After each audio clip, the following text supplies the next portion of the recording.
We are live. Hello, everyone. I am Jonathan Moline, and welcome back to another episode of Podcast with Friends. And this edition, this is the animation edition, this is the random crazy edition, and this is the season 5 finale. And this one, I got a whole bunch of returning guests, and hopefully one new one if they join. We got my good friends.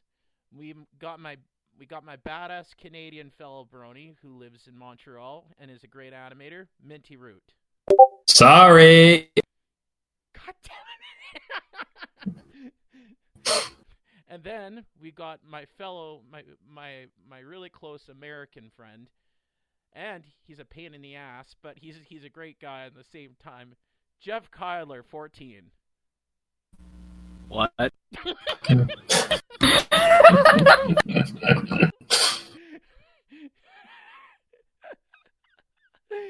his catchphrase. What? What? Instantly. Like, huh? What? We still gotta know what the hell happened to the 30 previous Jeff Kylers. Yeah, the third. Like, is it like Kings, where, you know, he's the son of Jeff Kyler the 13th? Or is it more like Doctor Who, where he, you know, whenever he almost dies, he regenerates? Oh, you mean like where the number came from? Yeah. Oh. It's just there. Oh. Well, I mean, actually, there is a reason. I mean, it was really the age when I wanted to start YouTube.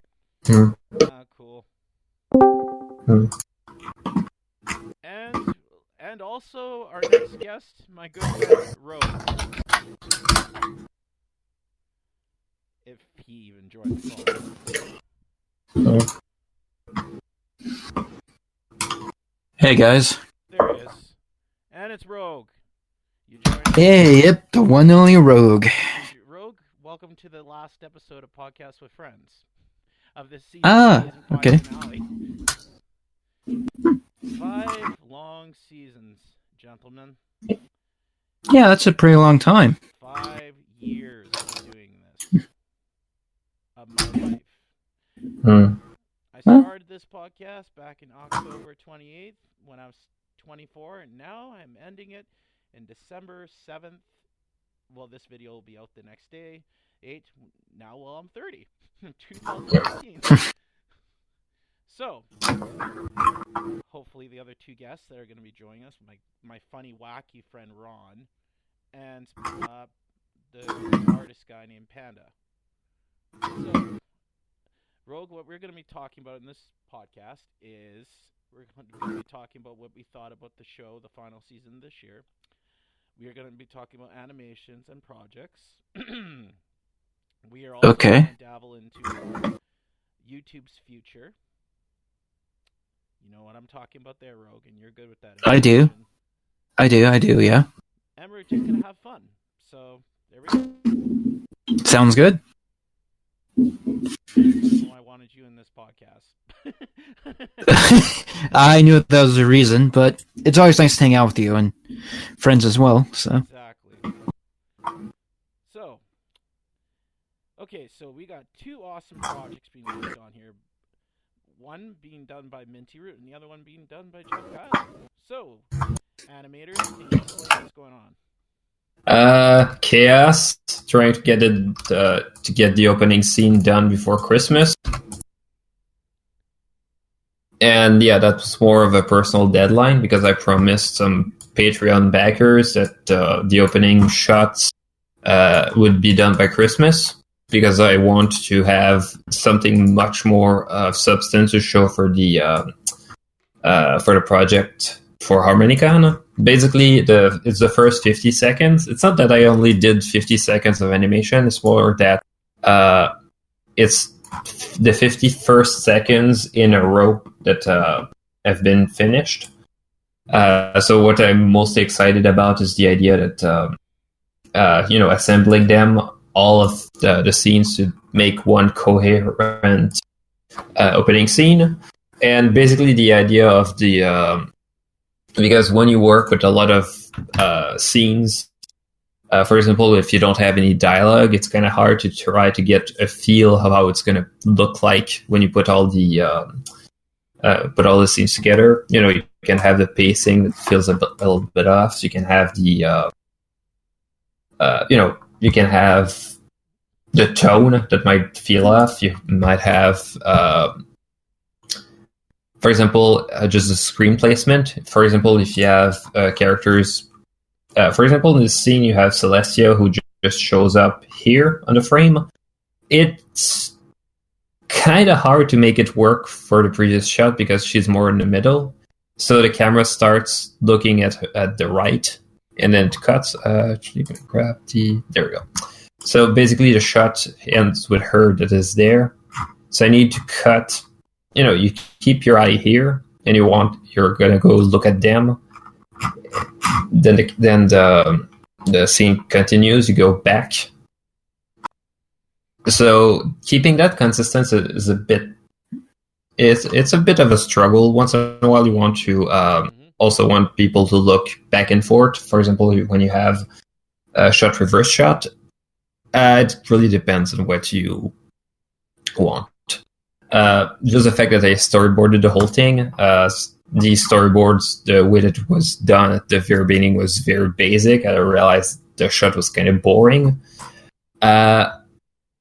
That's one of those things that you have to think about when you create a project. For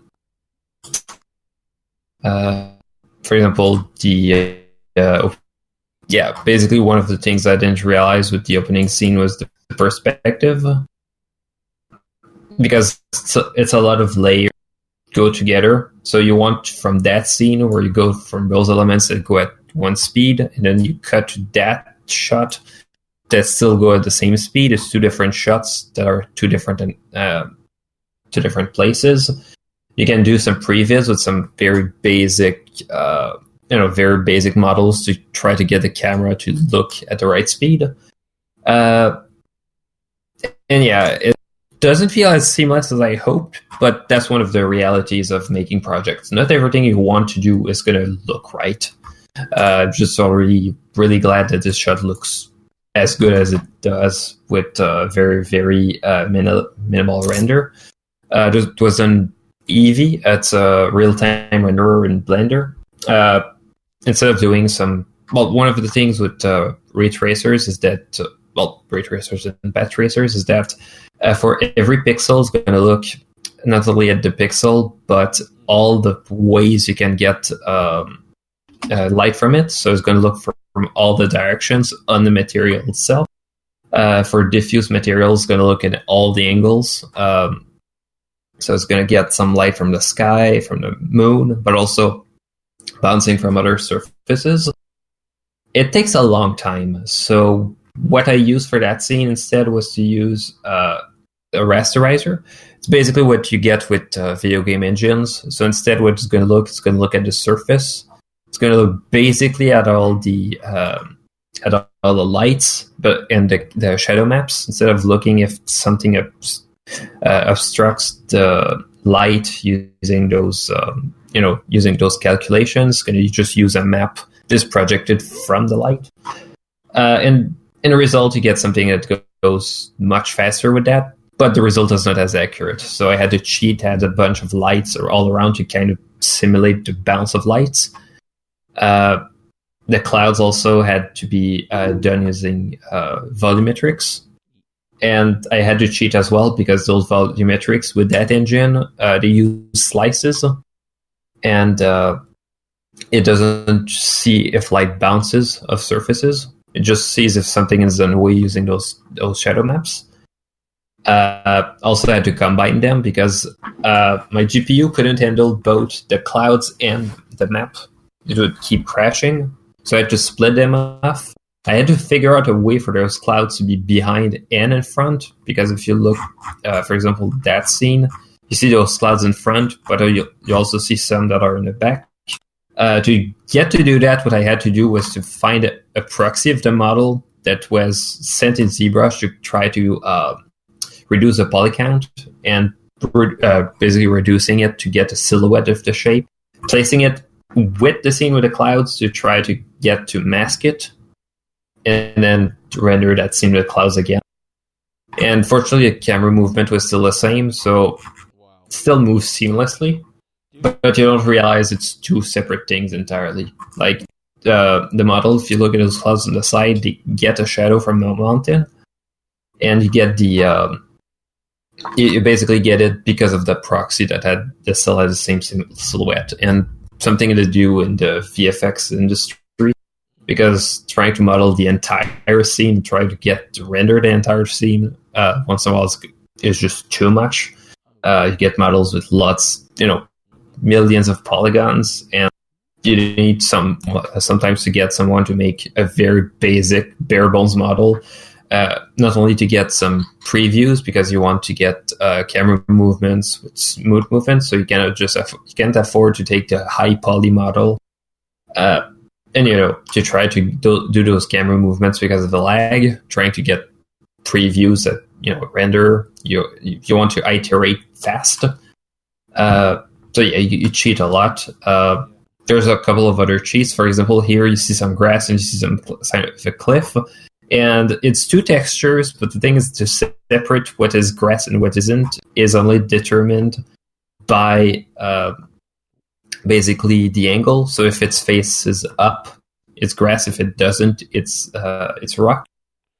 The kind of cheat. All those models, there's absolutely no material on them. It's just, there's no textures, there's material, but that's it.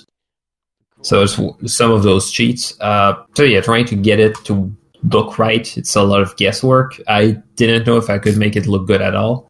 If any of you are watching this video and want to get into 3D animation, pay close attention to what Minty's telling. Yeah, well, you have to take a lot of guesswork. One of the things I've realized over the years is that you need to push your 120% to get 100% of what you want. So, that shot was even more ambitious. One of the things I wanted to have was that instead of going from the outside to the inside with that kind of weird fade, it was supposed to be a glass roof. Some kind of very, very fancy, very fancy transition. I was thinking, well, it's glass, so there's going to be a transparency. I can just fake a distort. And I realized that due to the timing of the shots, I couldn't do that, even though I really wanted. And, Minty, I've noticed, looking at your animation, I'm also looking at Jeff's here.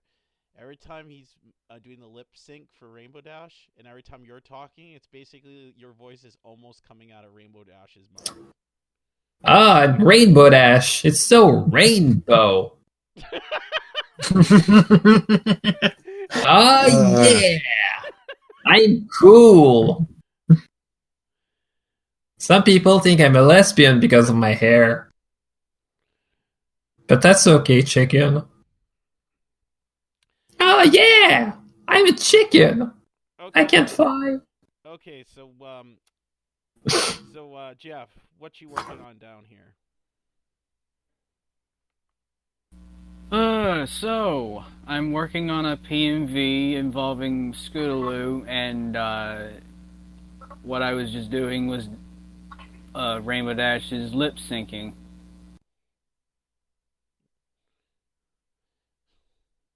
That was awesome. Because, Jeff, how you had her lip sync when Minty was talking about his project, that was perfect. It was like he was Rainbow Dash. His voice was projecting for Rainbow Dash when you were lip syncing. Yeah. Yep. That's awesome. That's funny because my big dream in life was to be Rainbow Dash. What? Minty always wanted to be Skittle Pony. Yeah. Except the part where she can't fly. And she's for 9 seasons people thought she was an orphan. Then I realized no, the reason why we can see her parents is just that they're cowards. But now we are no more. Yeah, there is. It still strikes me the fact that it took 9 seasons to see her parents, but you have the ponies in the show that treats it like it's, like it's a well-known fact that their parents are really badass, and that's like not even. Oh, I didn't know your parents were like explorers. Just your parents are back. Nice. Yeah, that episode, and they were obviously representing the crocodile hunter. Yep. That was a shout out. Yep, just Steve Irwin. Yep. Yep. So Scootaloo is not an orphan. She's just gonna be one soon. Oh. Yeah. I don't know. I just look at their parents and just the way that they say that they've been looking for for creatures and all, and they say in the episode that they're basically looking for those creatures because they might need them to try to save the day if a bad guy shows up again. But you look at the finale and there's no creature to help them. And you're thinking, oh, it's just a plot thread that they forgot. And you're thinking, no, maybe not. Maybe they failed. Yeah. Hey, and what did you think about finally seeing Scootaloo's parents after all this time? To be honest, I am actually pretty glad that they showed their parents. And first, no, they seemed pretty cool. Then, well,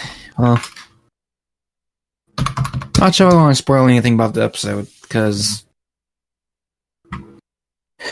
But yeah, I didn't... You never know. But actually, not... I think I can say this, but... Them pretty much... Well, the only reason they came back so is because they're going to be together. They want to be together again. Mm-hmm. And then the parents dropped the bomb of, hey, we're taking him from Ponyville. Mm-hmm. And basically saying, you won't see your friends for a long, long time. Mm-hmm. When apparently her aunts were doing a good job to take care of her, and while the parents were off basically going on adventures, fighting dangerous animals, and the wild thornberries, much. Yeah, pretty much. But if that would have happened, then the King Monk Crusaders would be separated, and I don't know, just to me, Scootaloo, what's the other two? Sometimes I apologize for not remembering names. I've never been good with names. Scootaloo, Apple Bloom, and Sweetie Belle? Sweetie Belle, yes, that's the name. Yeah, they kind of work best in with themselves. And there's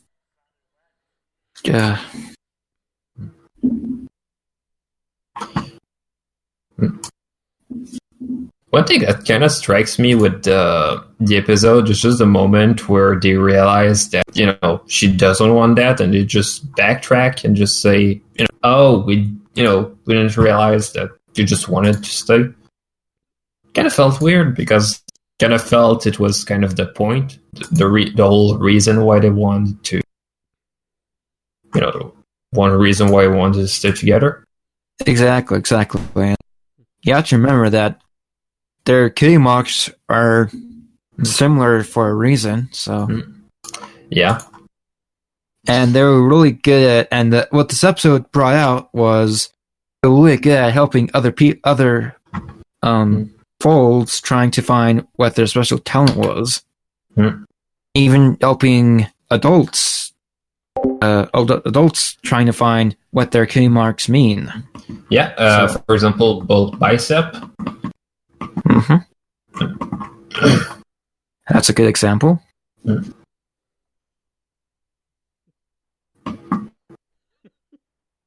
yeah, and Trouble Shoes too. Yeah, him too. So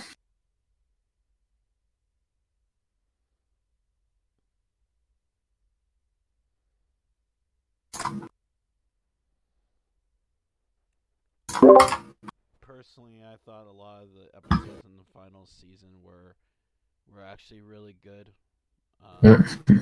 Yeah. They filled in a lot of stuff we've been asking for a long time. exactly. Yep. Even brought back some familiar faces and popular side characters. So Yep. Although, the one character that they didn't show in the for a long, long time, Babseed. oh yeah, that's that's kind of weird that they didn't bring her back in the final season since of Yep. course I haven't seen the whole season 9 yet, but Yeah. still. Well, they refer to the character in the they refer to the character in the finale, not the finale, in the Bloom and Gloom, where you have Apple Bloom basically talking about their worries and all about the not having a cutie mark. Yeah. But the thing is that the character is not shown. She just sends a letter, and they send the letter back to her, and that's it. So the one question that came to my mind is, did they have a reason why they couldn't anymore? Is it because they were not satisfied with the character? Is it the VA that didn't want to return? Because she did go to a few conventions afterwards, so I have absolutely no idea. Yeah, exactly. And when it comes up like that, it's like, why can't they go any further with this? So it's open to speculation. It's I have a couple of ideas of what could have been, and then I laugh a bit because of all the other ideas that because the thing with Babseed is that she finds her talent has to do with haircuts in Manhattan. So it's kind of funny because the one episode where the main six go to Manhattan, she's nowhere to be found. So maybe she's dead. Who knows? I mean, A lot of theories out there. Yep. Yeah, there's plenty of those out there. What if she was Starsword the Bearded? Yeah. Yay, she can use her talent to cut her beard. Yay. Yep. Yeah. What if she got kidnapped by Fluttershy's brother? Pepper Brace? Yeah. I mean, his talent had to do with haircuts, and he was a slacker, so maybe the one thing he did was not to try to, try to find a job. He just kidnapped her to steal her job. Sorry, Babs is nowhere to be found, and you need someone to take care of your salon, so hire me? Why did my phone beep? I think one of my favorite moments of season 9 is actually when Twilight was on that mission to beat her brother in a contest, and then you see Luna petting one of the swans at the very end with the most evil looking look. Oh my god! That was good. That was a good face and good moment. And that was a Dr. Evil moment. Exactly. I gotta say, the episode the face came in was actually really damn good. Yeah, they brought back Zephyr Breeze for that. Yep, but it's not just that. Oh my god, the one scene where he realizes, I don't like that job.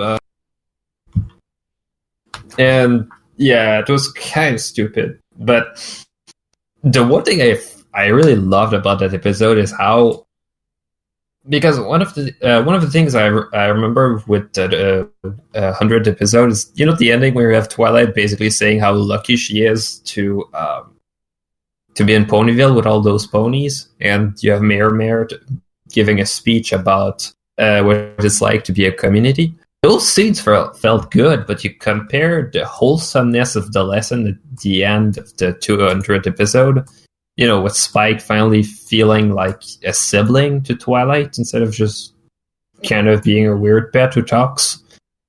Mm-hmm. It felt kind of rewarding because you've seen Spike over all those years and all. So to finally feel a bit more part of the family, you look at that, it's one of those things I was not expecting of an episode. Was kind of a joke when you think about it. All four of us grew up during this series. Like this series came out the year after I graduated high school. I was like 20 when this series came out, but I didn't get into it till I was 23. Yeah, I remember myself trying to get to it before college, right around when it started, but at the time I couldn't get into it. But I find it ironic that 4 or 5 years later, I end up working with bronies, and then last year I kind of started binge watching MLP because it was winter and I had nothing to do, so You're bored. I was bored, and honestly, I kind of got sucked into it, and I'm actually glad that I decided to watch it. So I was drunk also, when I first found it. okay. Oh, sorry, Rogue. I was tied down against my will. I was forced to watch it. Yeah. I'll be honest. I mean, the way I found the fandom was kind of odd because when I went to college, I never thought of myself becoming a furry, and then before I knew it, I was like, oh no.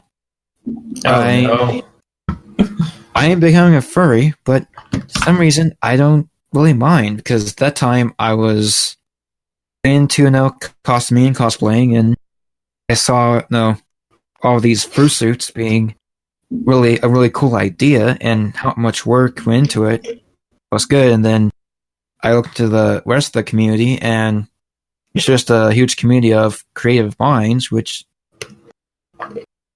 kind of fit in with them. And then through there, I've met some people from Ben, which I met John, and that was about 5 years ago, and now we're really.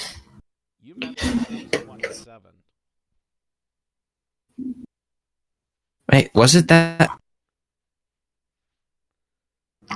No, you met me at the end. You met me, I think, in November 2016, like 2 days before my 27th birthday.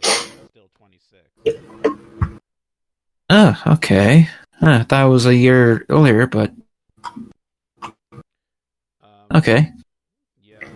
The first few years of Brony fandom for me was just like, okay, the first part of it, like 2013, like, I joined the fandom in the summer of 2013. And didn't really get within until October. Like, I was more like underground, like,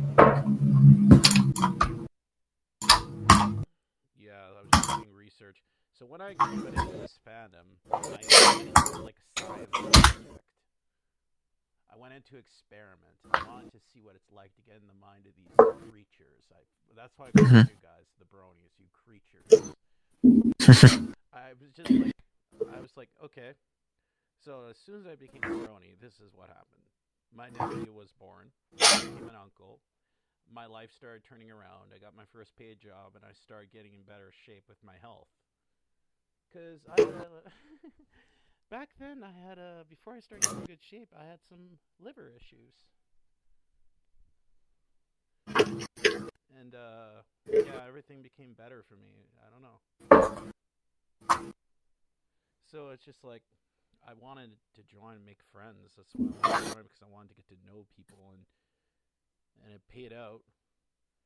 How I met Minty Root was I met Minty Root in my very first Brony group that I joined, which I'm no longer a part of anymore. Was the PFC. Yes. I'll never forget the PFC, even if I try to. No. Oh god, that was weird. There were some good memories in that chat, but a lot of things I wouldn't tell my. Don't get me wrong. I met a lot of good people in that group. I met a lot of good friends from the PFC. And in a way, I'm happy I met those guys because, in a way, they toughened me up. So it's basically because of them, my personality fit in with them very well. And I was kind of like, okay, here's how it's going to work. If anyone's going to boss me around, I'm just going to tell them to fuck off.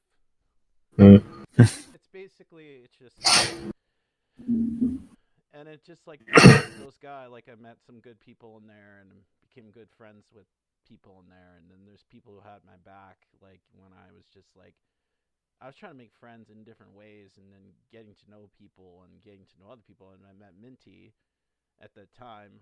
I met you in 2015, wasn't it? I think so. The PFC got interested in me in 2015. And that's how I ended up in the group. Yeah, I was 25 when I met you. Yep. And that was the same age I met Jeff. 2015 in another X group I'm no longer a part of, and I'm not going to speak its name. Oh. I quit that group, and I'm glad I did. Is it the one I was also in? Yep. With He Who Shall Not Be Talked About? Yeah, basically. Oh, okay, that one, yeah. Yep. Yep. So if anyone sees this recording who was a part of that group and knows all that bullshit, I'm not going to... Stay silent! We don't want to remember that shit. I'm not going to kick a dead dog while it's down. Yeah. Silence! I kill you! Yeah. Basically, the reason why I dropped the PFC is because it's just...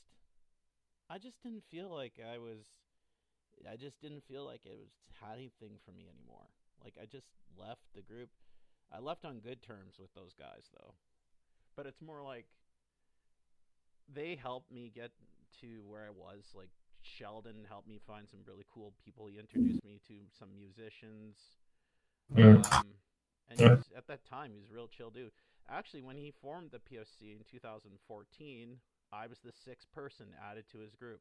I was one of the founding members of it. So basically, Sheldon needed help coming up with his group, what PFC stands for. And, well, it's a funny story. I don't know how it 100% was, but everyone who is a PFC member knows exactly what that full stands for. PFC stands for. Yeah, it stands for Pony Tonight. Yeah, Pony Tonight, but there's the more explored version. Yeah, those guys pranked me when I was in there. Like, when I was starting my guitar videos, I was like, now I'm slightly better than I was before. I was pretty cringy back then, but then one of my videos, they pranked me and put it on 4chan and Reddit. And back notes to them, that's how my channel got more well known. And here's something you guys that never told you about me. In 2010, I was a 4chan user. I went through unknown user 67. And I had a biohazard look on my logo on my. Basically, what I did was I would go on there, just look at memes and laugh at shit, and that's how I discovered that there was some brony stuff going on there. I was 20 years old when I discovered it. So, but 20-year-old me was just more like, I was still kind of juvenile, and it's more like I would just be like, what the fuck is this shit? Basically, I just like, okay, these are people that talk like about talking horses. All right, this is the section that not interested in. I didn't like hate people for liking, shows and cartoons. I never did. It's because if you like what you like, you like what you like. There's no point of that, right? It just didn't interest me. I never even heard of this series before, and I didn't even know that show started in the 80s. I'm like, oh my god. That show's older than me. The series has been older than me. Like, well, there's all different generations. Like, the original gen, then there's Gen 2 that happened in the original gen started in 1986 and ended in 1991. And then Gen 2 was more like a comic thing. I don't think it really got a cartoon.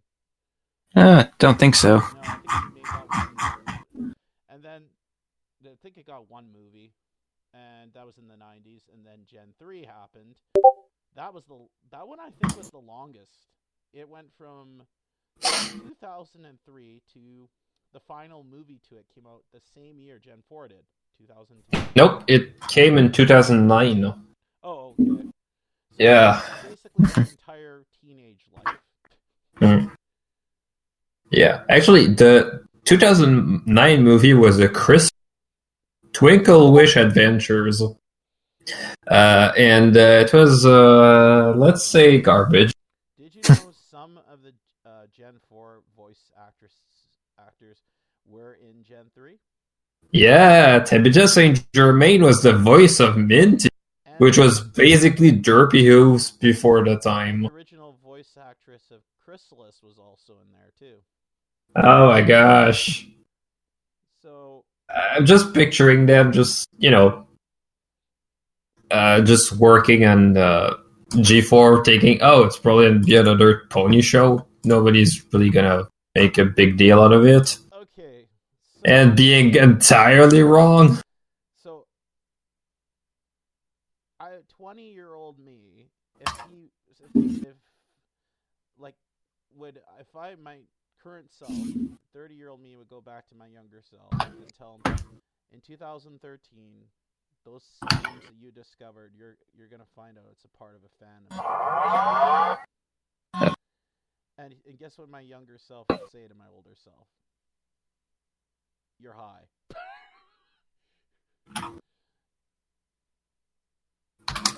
There's a couple of things I would probably not believe if myself from the future came back to try to tell me about the future. First of all, telling myself from the past, basically, yeah, I'm you from the future. Don't worry, you'll get into a relationship. You'll get a boyfriend. Just gotta think, what? Also telling him, yeah, you'll find him in My Little Pony fandom. I gotta be grateful to this fandom because it's done a lot of things to help me motivate and in my life to do different things and get me out of my shell, and it inspired me to become more creative with videos, not just pony related, but in myself in general. And it also inspired me to basically become stronger and shit. But then I would have my worst moments in the fandom were 2017. So personal mental reasons and stress reasons, that year was literally the first half of that year was the worst year of my life. Let's just say those are also another thing I don't want to bring up. Let's just say after everything turned out like how it all began, turned out good when my niece was born. So, and that inspired me to go again. And now that we come to today, we're all older. We joined this fandom when we were a lot younger. When we were in our younger 20s, or we were still in our teens. Now we're like frickin'. Some of us in here are older than others, and some of us are like getting close to our later 20s or just in our early 30s now. Mm-hmm. or some of us are just about to do it. Mm. Now, basically, for future generations, we're going to be the ones that the future generations look up to. Yeah, pretty much. It's definitely gonna be weird. I'll be like, Yeah, it's definitely going to be. Try to explain bronies to. Oh my gosh! Like, speaking of, now we get to the elephant in the room, the new show that they're coming out with soon. Oh my god, that's gonna be a shit show. It's probably gonna be funny, but it's definitely gonna be a shit show. It reminds me of Teen Titans Go. That's what when I first saw it. That reminded me of. It's like this better not go the Teen Titans Go route. If it does, one of the good things is they're having every single one of the original cast members in it. Yep. Which is good. And I think they are making it for an older audience too, because they say the words hell in it. In the theme song, they actually said the word hell. Mm. I think they're trying to get more up to today's culture and pop culture. Yeah. Okay. That would make sense. That's gonna be weird to explain to the kids why it will. Yes, it definitely will. I used to wonder what the hell friendship could be. Oh my god.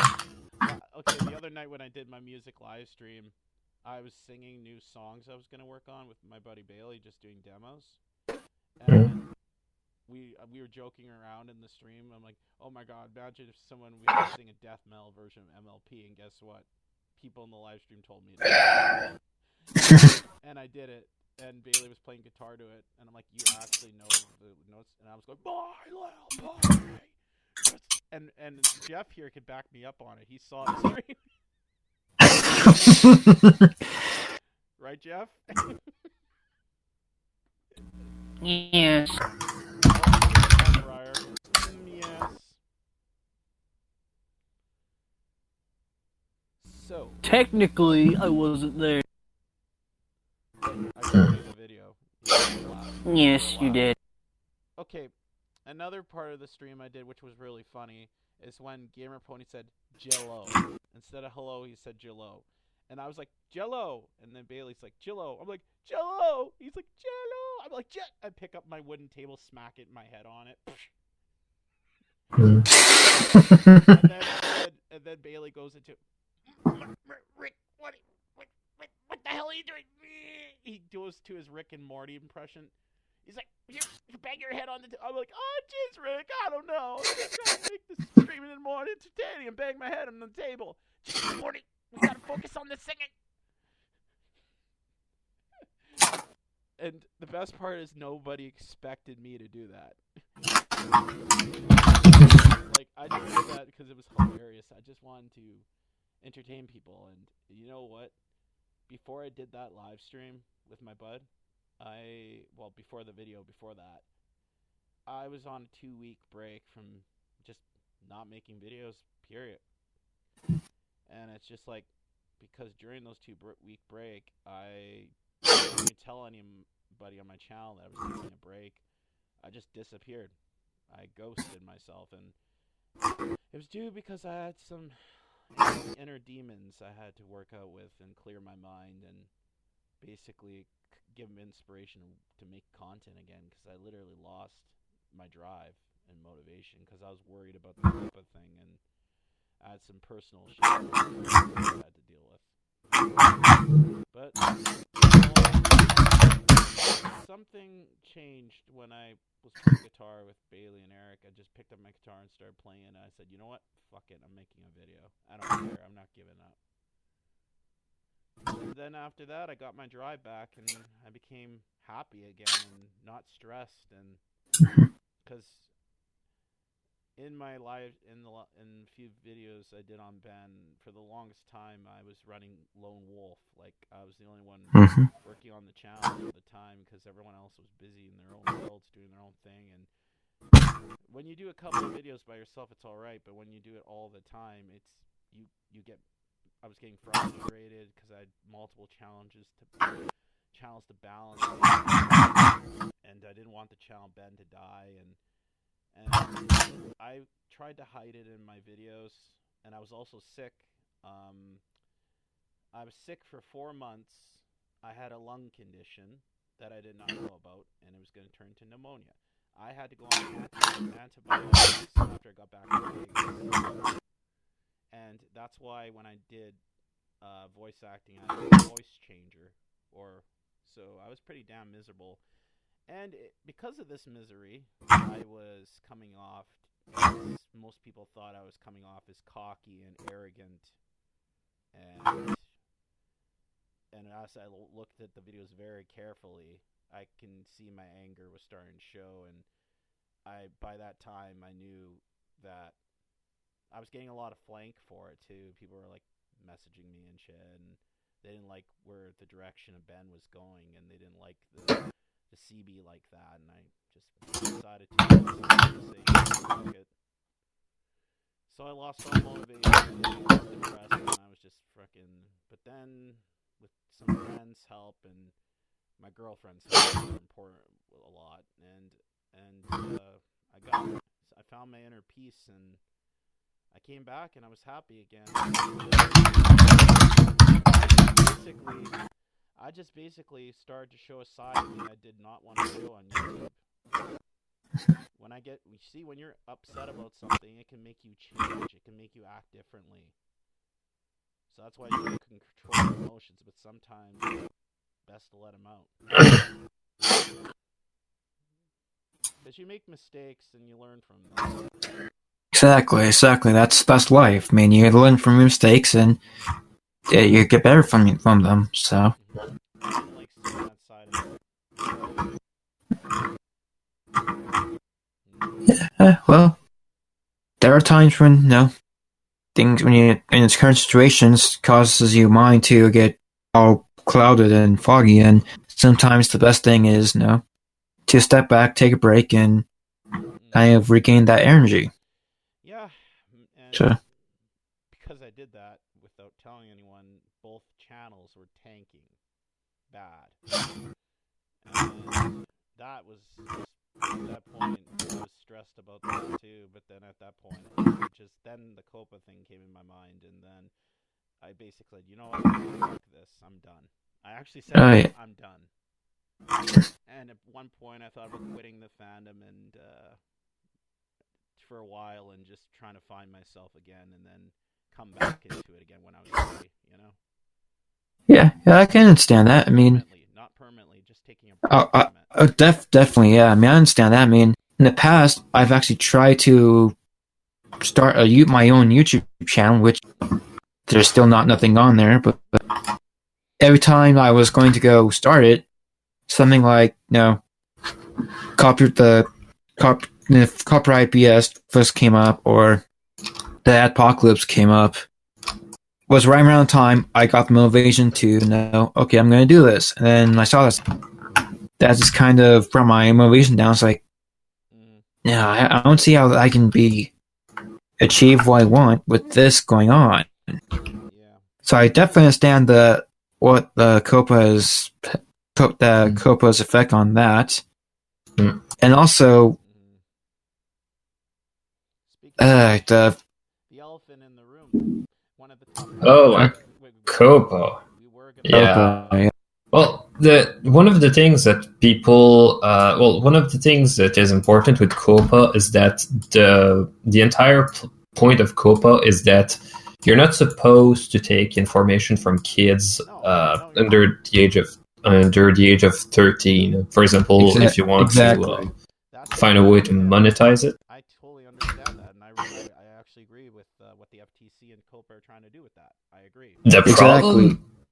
The problem, though, is that YouTube is putting that burden on people while they should be responsible, because one of the things with YouTube is that they take information from all of their users. And people kind of forget, but YouTube made an app called YouTube Kids that was targeted at kids, and it took their info. But the problem is that, for example, actually, let me open up YouTube. Whenever you look for YouTube archives,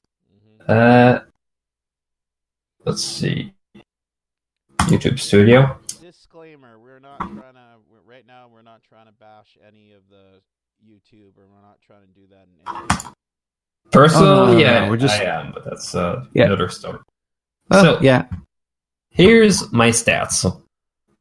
So you have the age here, basically looking at all the graphics, and you'll see it doesn't record how many of my people are from 0 to 13. It's all 13 to 17, 18 to 24. So if you look and you assume a Gaussian distribution, my fan base is around this, which should be fine. My fan base is. I did my age demographics. My fan base is to 25 to 35 people viewing my channel. But yeah, the thing with that is that there's basically there's no way to tell if YouTube knows that kids watch my stuff or not. So the burden of proof, basically to prove that I am making content for kids, it's on them because they're not proving in any way that kids actually watch my stuff. It might, like statistically, it should be around 13%, but that's not my main audience. And the FTC kind of said, yeah, if you make content that kids will enjoy, that doesn't mean that it's content for kids. No, because they understand a general audience. They understand Yeah. it, but YouTube doesn't get that. YouTube doesn't, but because of one of the problems that if they get in trouble, they're the ones paying the bill, and they're YouTube, so they're gonna try to put the bill on us. And So yeah, not everyone in the entire world can afford a $49,000 fine per video. Yeah. Oh, actually, FTC clarified on that. You don't need to be. It's not going to be that much either. It's just No. They'll consider your financial situation and your finances, and well, the thing is that if you make a lot of views, you're going to get much more fines. But if you make a lot of views, you're going to get a lot of more money out of it in total. Exactly. So yeah, it's if you're not a monetized channel. Well, if you're not a monetized channel, you're not getting any info for advertisement purposes, so you should be cleared. Exactly, and YouTube has already put the monetization thresholds high enough up, a little bit higher already. So, like for me, my channel, yeah, there may be some MLP stuff that may seem aimed towards kids on my channel, but I'm not. Like, I am meant for a general audience on my channel. I do stuff that adults like. I do stuff that my channel basically, I do stuff for basically everyone. And it's just like, but my general audience is people my age or older. Everyone over 18 views my channel. So, like, and with Ben, I tried to checked out the age demographics yesterday, and it won't show yet. So I don't know with Ben, but Ben's like that too. Like, Ben's definitely not for kids. Exactly. It's like it's for the yeah. It's May I for say the F word down? Ben is getting creeping close to 800 subscribers. Exactly. That's why I saw last time. Let me go check real quick. And the thing is that we do videos on Ben for fun. Like, we just enjoy making the content for fun. And it's like, Exactly. That's the same with my own channel. I do it for fun, but for my music purposes, I am focusing heavily on that because it's more like eventually down the line, once I get better, and better recording software, I am going to find a way to monetize my music, and hopefully make a second income to make money, which I'll probably do it either by Bandcamp or SoundCloud. Because like you don't need AdSense to make money on your videos. There's other ways to make content. There's other ways. Yep. Like Basically, some like go ahead. Sorry. Like some like there's Patreon, PayPal, and also some of the channels content creators that are getting really popular open up merch stores and they make ends meet like that because their fans will. Because I hate to tell you this, right now the golden age of YouTube is over. It's basically it's like if you right now if you come on YouTube. And I've said this in my live stream before. My do some honest talking with people. I basically, with my audience, I said, if you come onto YouTube and think you're gonna become famous and just do it for money, then you got another thing coming. Exactly. I mean, 5-6 years ago, that was possible, but as the platform has grown, it's not really that feasible. It's not 2006, folks. Basically, back then, YouTube was created in 2005 when I was in grade 9 in high school, when I was 15. I witnessed YouTube first, and I remember the first channel I ever viewed was Smosh. Oh my gosh. That guy. Smosh started in 2005 as just two teenagers making parodies. Yep. And then they made a movie that was garbage, but that's another story. But the thing is, there's a lot of YouTubers. But back then, YouTube was meant for. It was actually originally supposed to be a dating website in the old days. And also, early YouTube, you just posted a video of you basically goofing, acting like an idiot, and people would like that. People would view that, and or you could just post a video of your cat, or you could just do whatever you want. It's both Exactly, yeah. And in a way, maybe they're trying to bring that back to what YouTube used to be. Maybe, yeah. Just make videos for fun.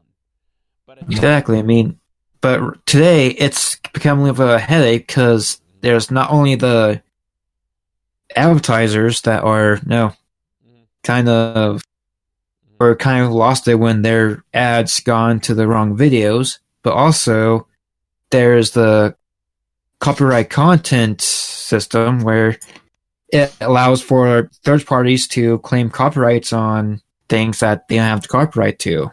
Yeah, like there's companies that'll copyright you that aren't the actual company. They're just faking it to steal money.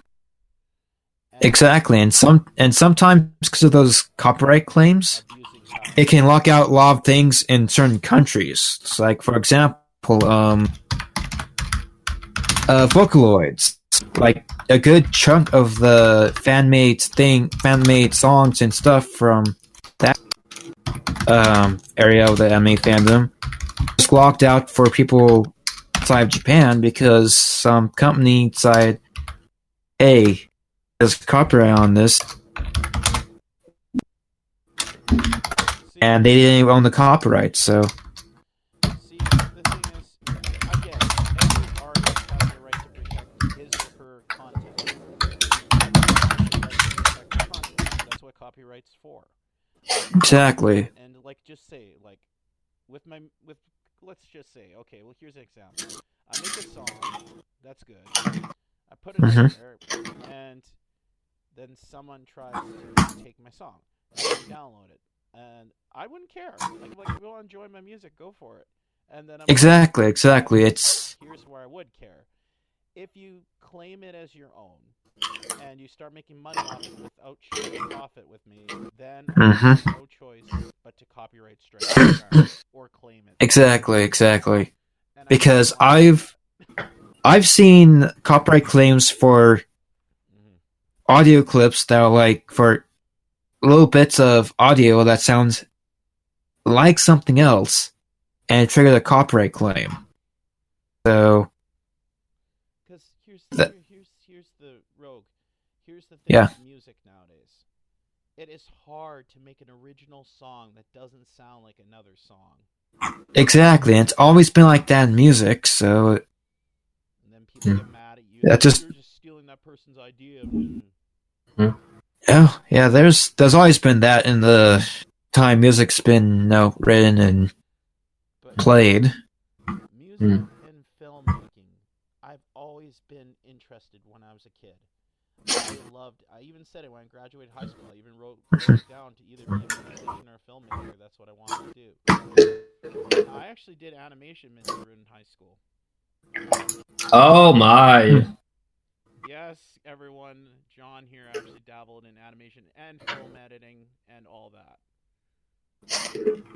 I did 2D animation, I did a South Park style animation, and I worked on this animation. It took me an entire semester to do a 1-minute video with no audio. Just, we drew the pictures, made the pictures, and then time framed. And it was the most difficult and frustrating thing I've ever learned. But then at the very end, it paid off. The payoff was perfect. And I really wish the teacher would have let me keep my file of my animation I made back then, so I can upload and show people what I did a long time ago. And I probably would record audio in later on, and then I put it up on Newgrounds. Because at the time, I was creating a Newgrounds account, or I'd put it up on my own channel. But nowadays, I didn't have a good computer at home to animate on, so I kind of lost my skills. So, if I still had a computer with good animation, I'd probably be a good animator to this day. But I still wouldn't animate for people, I'm sorry. Just like I won't write for people. Because That's reasonable when you want to animate a project and you want it to make it feel personal. You'll try to not go with the interests of other people. With this current project, I did that because I really wanted, to do something about Celestia, and I think it's been worth it. It's a bit slow in terms of production because I second guess a lot of things because I want it to be my best work, but at the end of the day, I can show it to people, say that's my expression, that's my ideas, that's not something that is commercial. It's about a property, but it's my own interpretation. I can look at it. Even And, So go ahead. Keep talking, man. And, it's kind of a legacy as a person because I can look back at other projects I've done in the past and see my improvement. And, you can also see that in commercial projects, but it doesn't feel as rewarding because a lot of people, I was looking at some people talk about how of their evolution, and they talk about satisfying their clients. They talk about making bigger projects in terms of budget. They talk about, working with big names. You look at that and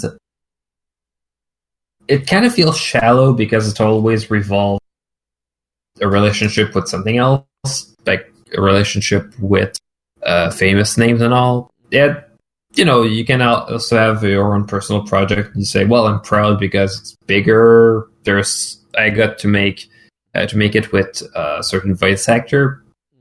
But the way that you experience it, you're kind of proud because of the way that you experienced, the experience you had while making it.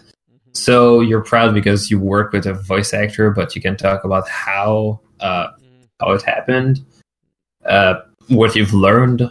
There's a lot of good lessons. See, when it comes to voicing for people, or voicing with people, or voicing for people, or acting for people, or like helping film something for someone, or any of that, or music, I will do that. I will collab, yes. But when it comes to writing, or animating, or doing art for people, I don't do that for anyone yet because I want to hone my own skills. I want to get more confident. And the thing is, I take time. I don't like rushing because if I I get stressed. I feel like the project's not going to be good, and I'm not going to make the person, my employer, happy and shit. And it's just like, even if you pay me, I won't do it for you. I'm sorry. It's kind of like if I want to write original story, I want to perfect it, then maybe I'll get someone to help me like edit it or something like that. Yeah, I'll do that. But it's more like I still have my trust issues when it comes to stuff like that, because it's more like I had an experience like this in high school a long time ago. I was writing something for somebody, and basically once I finished it, it was a short little story, so it was easy for me to do. They stole my idea and didn't give me any credit. So ever since then, I said, when it comes to writing or doing animations for people, I'm not going to do it. So I basically, you know how heartbreaking that is when someone that says they're your friend just does that to you. And you spent like about 5 or a week writing this story, and it's just like that still sits with me to this day, and that's the reason why I have trust issues when I meet somebody. It's more like I like to build my relationship with that person, and it's kind of, and ever since then, I could tell a bullshitter when I see one. So that's my unique gift. I could tell when someone's a self-conscious. I could tell when someone's a drama star. I could tell when someone's a liar. It only takes me a week or two to get to truly know somebody, but it's more like, here's the thing. With you guys, I don't see that in any of you, so that's why you guys are my friends. And yeah, and I treat when seeing the thing is, when I joined this fandom and I met some more well-known people, I didn't like go worshipping their feet. I treated them like everybody else. I treated them like a normal person, and most well-known people, like, I was still impressed that they do this stuff. Yeah, it's really cool. I still get amazed by that, and that's cool, but it's more like I treat them like a normal person, and that's why I'm still friends with these other people that are high up in the fandom, because to me, they're not famous. They are well-known, but to me, when I know them, they're just like a normal person, because they are. I see people who they really are, and I just enjoy talking to them. Yeah, so that's why I have a lot of friends, because I like talking with people, and I like hanging out with people, like getting and building friendships and contacts. So maybe in real life you can hang out with these people in person in real life, and then once you do that, they're more than just a long distance friend. So yeah. And the fact that I've known you guys for years. So. Mm-hmm. Yep. So speaking of one thing, so Roger, you coming to Comic-Con next year? I'll try to. I mean, just send me a link to their website, and I'll see if I can do it. Yeah, Minty Root Comic-Con. They finally got a new sponsor for my city's convention. It's finally coming back. Nice. Because if I can make it to that, I'm gonna come in my Flim Flam cosplay, because that's one cosplay I'm planning this summer. I usually wear my Sons of Anarchy shirt when I go to Comic-Con, or Punisher shirt with my leather jacket. Oh, nice. Yeah, that's the thing. That's the thing with me. Oh wow. Yeah, that's the thing. Leather jacket, and I was thinking. Yep.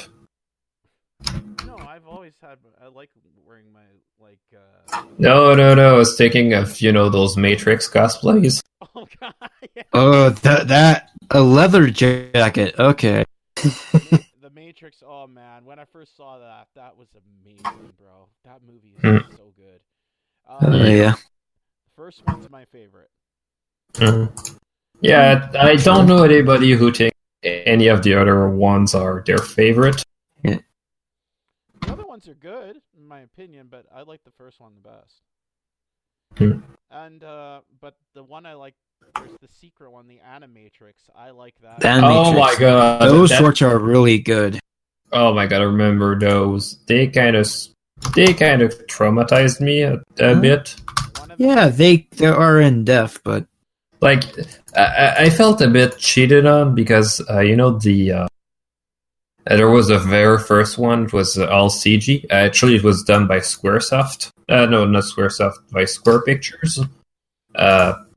And you see all the technology and all. You think, oh, the whole thing is going to be a 3D thing that has, some pretty cool choreographies, some cool fighting and all. Just think, oh, it's going to be very lighthearted.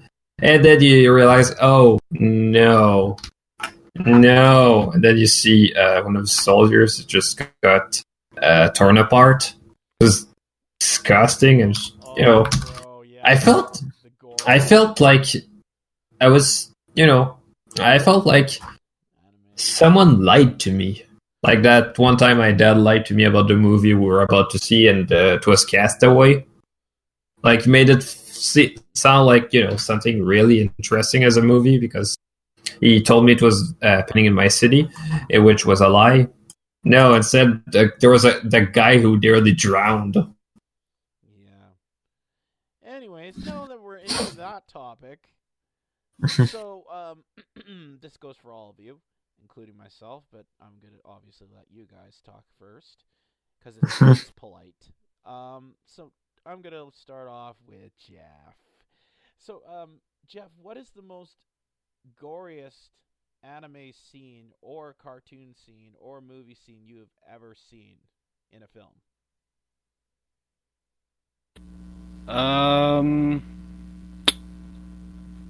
I can't think of none off the bat, but I don't really want to say. That bad, huh? See, the thing is about horror films, or the kills. I watch behind the scenes. It's just the art and how they make some of these kills look so good. And it's just like it's the artwork when it comes to a good, when it comes to a good movie, it comes to the payoff Yeah. of the kill. Exactly. It's gotta have good effects, good effects crew. So Like, Well, not just good effects, you can also imply a lot of violence through Exactly. the context. exactly through no choreography and Was it? that kind of. Here's a prime example of that. Who's ever seen the movie Final Destination franchise? Who's ever seen Oh my god! I've seen one or two of those movies. Okay. Here's how it goes. First one, good. Second one, good. Third one was okay. Fourth one, ugh. Fifth one, that was good. And you know the thing I loved about them? All but one of them were shot in Vancouver, Canada. And especially the fifth one, where I recognized a certain bridge that I travel across when I was there, the Lionsgate Bridge. And that is actually named off the company Lionsgate, which is also made in Vancouver. The company that gave us the movie Saw, My Little Pony. No, for My Little Pony, they were just distributors. I know, but the company that distributed Saw and all those famous horror films did it. Yeah. Yeah, whenever you think about that, that some creators have been working on some very different things. For example, the director of Happy Feet was also the director of Mad Max Fury Road. Yeah. See, the thing is, I like about Lionsgate, they've made some really good films, and it's more like they produce some really good films or sponsored really good films. And I knew as soon as Lionsgate was going to sponsor MLP, I was very happy because I knew the deaths in there. I knew the deaths in that movie were okay. If any of you haven't seen the MLP, this is a spoiler warning. My favorite scene is how they kill the Storm King. And it's oh my god! Yeah. Death I have ever seen in the entire show history. And well, no, Sombra had a much worse kill. No, his second death was the worst. Yeah. His second death actually showed his skin being torn off. You know, for kids. Like, here's the yeah. So FDC, if you look in MLP and think it's all for kids, think of the characters actually being killed, or the Dragon Ball Z fight in season finale 4 finale. Exactly. Or if you want to go back into G2, G1 territory, some of those are pretty dark. Oh, G1 Yep. especially. G1 especially. Especially the one with Grogar. Oh my god, one scene where you have Tyrek basically say that he doesn't want to enslave one of the ponies because he's too young. Mm-hmm. Oh, And you think, oh, how kind of him. Hi, Ron. Yeah, my bad. Ouch. And this is, ladies and gentlemen, this is the crazy Ron. What did I get myself in for? You joined Ron. This podcast, we've talked about animation so far. We did talk about the Copa thing a little bit. We're still kind of talking about that a little bit, but we're also talking about certain companies that don't usually make kids films, did kids films, and we're also talking about anime deaths or horror movie deaths. So, Ron, what do you think was the most goriest anime death or death you've seen in a show that was meant for kids, which shocked you? What was that one show with the rabbits? Oh, I know. Watership Down? That's it. I thought that was the name, but I wasn't sure. That's gotta be it. That's gotta be my pick. I'm sorry. Yeah, that's a prime example. Watership Down. That movie was rated G, and it had... What? It was rated G, and it had animals being, like, ripped apart. My grandma, when I was like about 10 or so years old, bought me that movie. I saw it. Rabbits. Nice. It's gonna be good. It's gonna be a good show. I watched it. Huh. Yeah. So that's what that is. Huh. Yeah, it literally... And the 70s and 80s cartoons, they did shit. They were fucking brutal. Yeah. They did not care about what we care about today, so... Obviously. And then we wonder why the hell our society is so fucked up. But the thing Yeah. Exactly. I appreciate the art that they put into these good stories. And see, the thing is, but that also proves that not all kid shows are meant for kids. Like, adults like anime. Exactly. Like, not all games are meant for adults. They Mhm. literally have the rating right at the front of the box. Games. Games. With me, like, I grew up in 1989. I was born then, and I grew up during the 90s.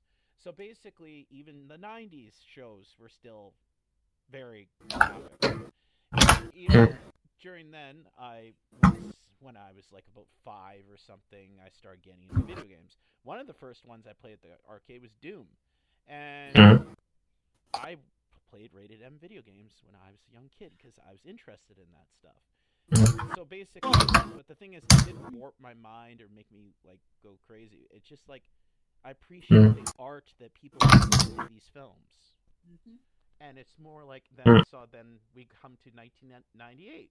My favorite scary movie, Scream. I saw the very first slasher thing. Considering the ones I have seen over the years, Scream is very tame. Yeah, pretty much. Yeah, I've nowadays, like Scream. I mean, and then I watched Scream shows is like that would always, like shows back then, which I loved when I was growing up, was Goosebumps, Are You Afraid of the Dark? Even when I was a kid, I was always into scary shows. I read scary books. Man, as a kid, I could not watch Goosebumps. It was too much for me as a kid. I was a pansy.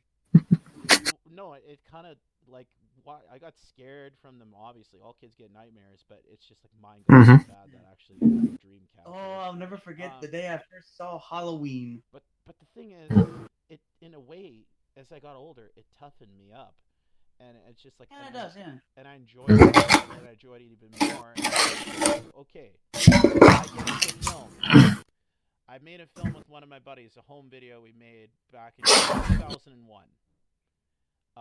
Because my other friend Thunder Bay, my other friend Jonathan Laskowski. Oh no, there was two of them. So basically, we were kids, and he had a camera. So we decided to make our own hotel film where a killer would go and kill people. So basically, Also, 11-year-old me is sitting on the bed. 11-year-old me is sitting on the bed, and I get so my scene, how I die is I get strangled to death. So basically, I sell that scene, damn it. and it's just like I actually enjoyed it, and then there was another one. So, but the killer thought he killed me, which at the end, the real killer, I just faked my death. So in the very ending, the very shocker, the twist, I was the killer, and I shot the real killer. and it's just like, and then I had blood all over me and stuff like that, and I just like the film industry. It's just like I pay attention to the art because I enjoy it, and it's just like I could see why younger generation want to get into this stuff. Because they want it, that inspires them to be filmmakers. Like, oh, sweet, I'm gonna make something like that.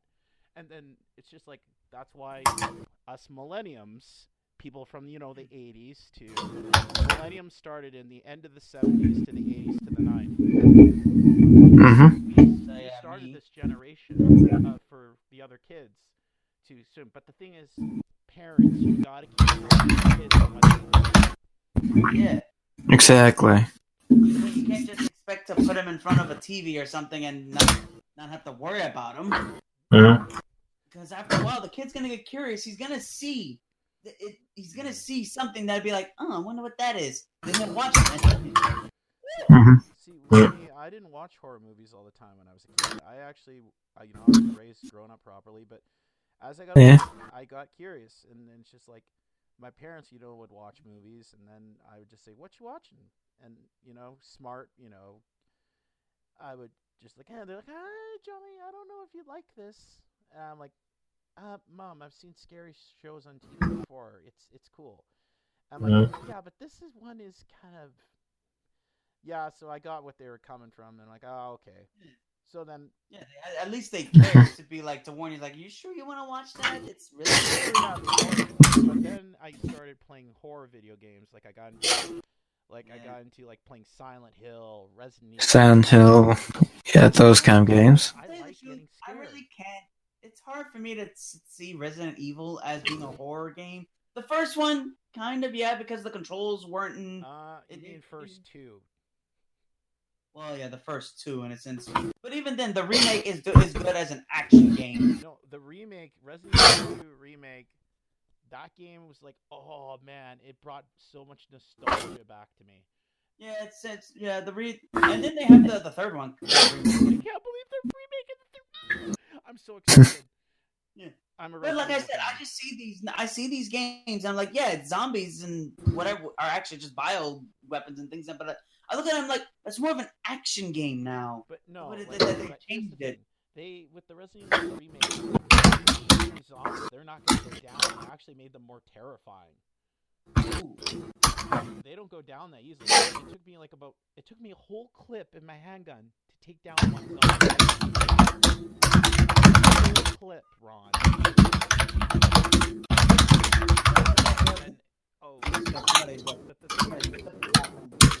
So basically, what I'm saying is, when you watch a show or anime or movie, if you want to be a person that wants to get into grimdark or you want to get into filmmaking, you gotta appreciate like action films. Almost every film has a death scene. And the thing is, actually kills off them. They enjoy that. Yeah, because they don't gotta do it no more. No, it's because then. Well, that and they can. Oh, I hope my nose isn't bleeding. It's like, and then I've like the reason why I sold a lot of my films that I've done is pretty well because I know I've done like acting in school, I've done filming, and I've done voice acting, and I love doing my own stunts. And that's why I want to get to YouTube. I want to make films. I want to produce stuff for people, and then I started working in music and stuff, because good movies gotta have a good soundtrack.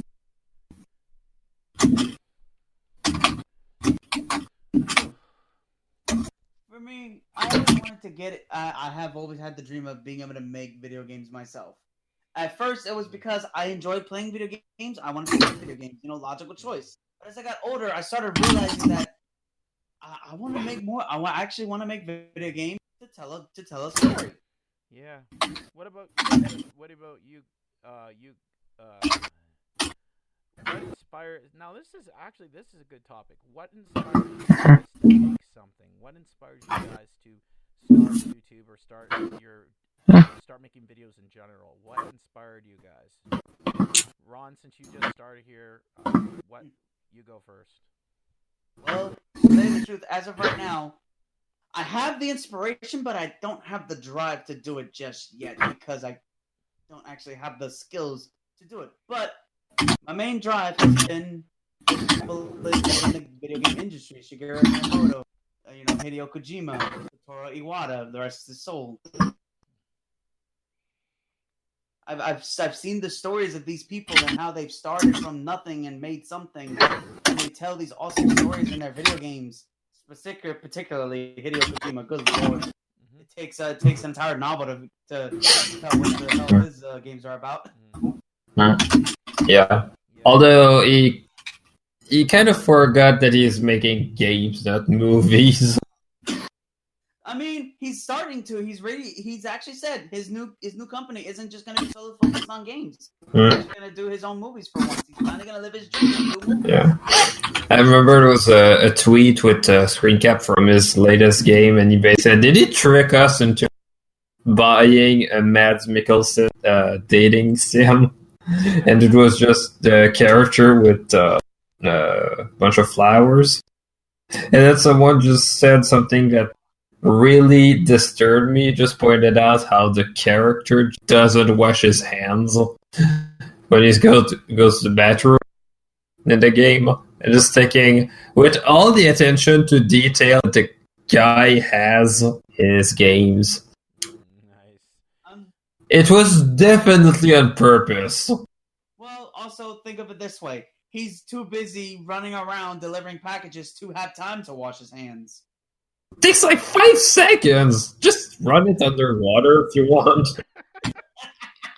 Also, I haven't played the game, so no spoilers for it. I really want to play it. Okay. I have no idea why he and there's a mushroom. Okay. Also, it's they could have put loading screens there, just like there's Mass Effect where they have the elevator system to try to. Those are my favorite loading screens. You actually get to. Yeah. But what if instead you just push washing hands as a loading? Like he's just washing his hands because they get dirty. Like it just. Well, they didn't. I do remember in commercials they did have that one scene where he was taking a bath. Yeah, I mean that's not too many assets. There's a bat. There's a character. The problem is though, people will wonder why do you have a full body of Norman Reedus naked? And there's gonna be people just replying, well, it's artistic. True, but then people complained about quiet. Hey, Jeff, what inspired you to start making videos? What got you inspired? Actually, it was way back in 2005 or 6, probably 5. I used to, I mean, pretty much throughout my entire childhood, I used to love watching cartoons and playing video games, and like Ron said, pretty much had the same drive with that, but with animations, it all started when I saw the Fairly Odd Parents special Abracatastrophe, the one where Crocker takes over the world, and it was at that point on I was just like, you know what, I want to make a series of my own, and then that's how I came up with some of my original characters right then and there. And ever since then, been developing stories and other things for them since. Yeah, it's a good one to get started with. Butch Hartman has actually done a lot of good stuff. Mm-hmm. Oh, fun fact! Actually, he said in a video he worked, then he got fired. Hmm? Yep, he was a storyboard artist, and he was talking about his experience working on it. So, yep. Okay, let's see. Rogue, what got you? Mhm. What got you inspired to do stuff? Well, it's kind of blur. I'm not sure where it started, but in short, I've always been a person that I guess you can call a class clown. I've always wanted to make a like if there was one person in the room that was sad and not smiling, I would go out of my way just to make sure that person was laughing and smiling and yeah. So that's basically so far the last couple of years my kind of drive to doing videos is if I can make one person smile or laugh or make someone's day better, then that'll be worth it. And so I take the same thing when I do cosplaying at conventions. Is I go out there, I play a character and from a video game or anime or a movie, and like this past October, I went out with friends just as Jafar. And I made so many people's days just walking through Walmart. And my mother actually stopped me because her son's favorite character was Jafar, and asked if he could take a picture with me, and said of course. So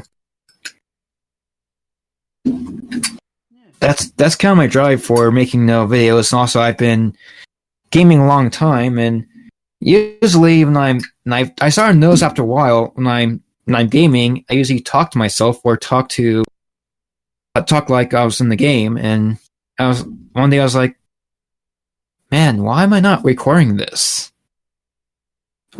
So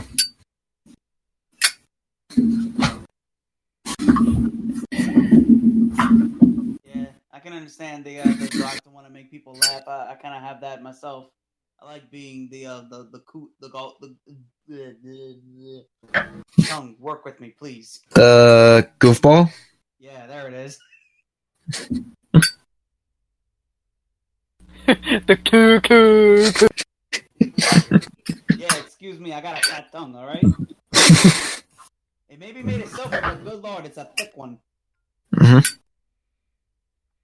Yeah. Tongue be thick, the ladies be impressed. Okay. Oh. I'm kidding, but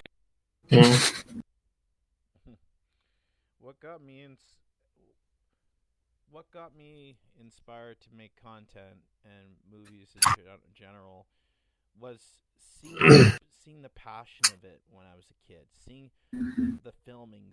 I was always, when I was a kid, always wanted my own video camera. I always wanted to make films, and then when I was like, I got my first video camera when I was like 14 in around Christmas 2003. I made like tons of home videos. I'd film like little skits with a friend, and when I started skateboarding, I would use my skateboard to film and skate at the same time as Bush while filming my friend Eric, who lived next door at the time. Do skate videos with him. I'd make skateboard videos for him. I would do like, and it's just like back then I would do like skits with my friends, and I still watch those old cassette tapes to this day of watching us when we were teenagers and just how cringy we were, but then how funny we were back then. And it's just like, God, I just wish I would have gotten to YouTube a lot sooner, like in 2007, because then I got my first digital camera. And when I was 17, I wish I created an account back then. But I created my first YouTube account when that was actually my very first social media, was YouTube. in '09 when I was 19. I created my account in my final year of high school, and it's just like then I had a few videos on my channel, but those all got deleted due to audio issues. And while I was recording them, I did record them pretty well, and I was just gonna be like a channel that would do vlogs or talk about random crap, and then it's just like I said this for a joke because I said this for a joke as I was like one of my friends was just like he was interested into talking about like what happens if you mix like he said for a joke what happens if you mix like bronies. I mean like what happens if you mix bro and pony, and I said well then that would be a brony, get it, brony, like bros and ponies. Like when I was 19 I said that. And it's just like, what was it? I was like predicting. Here's the weird thing: what happens if people can create a weird fandom? See, I would just go on long rants, and it's just like, I was a teenager. I was still a teenager, so I had the mind of a fucking teenager, and I would just like, God, back then if I created that, I'd be like our early Shane Dawson or Leafy's here. I don't know. Then I would talk about music and shit, and I would like be like a radio host. And my name back then, my first YouTube channel name, I couldn't even think of a good name, and it just came to Fast Kid 235 because I was fast at uploading my videos. I put out like 5 or 7 videos within 1 week. Back then in '09, if you put out videos, you would get subscribers like that. It wouldn't take you very long to grow your channel. Well, that's because there wasn't really that many content creators. No, lots of people were watching, but not many were making videos. Roughly like a good 100,000 or so. It's 2010 is when the year digital cameras. Yeah, when and everybody could just make a video. 2010 is when HD cameras came out, high definition. And well, it's mostly consumer versions, but even then, it took a while for YouTube to actually integrate HD. There's a lot of videos on YouTube that were just in 480p and even lower. If you look at the earliest content of YouTube, you'll notice a really, really, really bad picture. And that's all we could afford back then. Yeah, but if you look at older content, one of the things that really helped some of the older creators, they didn't have to worry too much about having a good picture, and they didn't have to worry too much about looking apart. They could, they didn't have to worry about makeup, they didn't have to worry about looks. They just be themselves. Yeah, and you know what? That is how YouTube should be. I mean, like, it should just be real and like just be creative and have fun. Because eventually, if you do something and your fans like you, like they like your content, that's how you blow up. If you do something on your channel that the people like you, they're gonna like, okay, this guy's pretty cool, and then they're gonna be like, okay, this guy's hilarious, even though he's like making the cringiest content. I'm still subscribing to him because he's funny.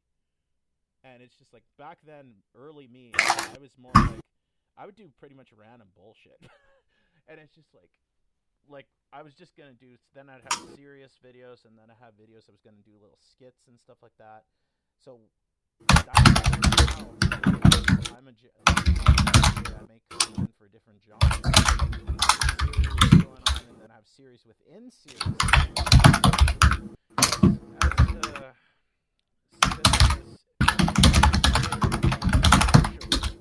Here's the thing.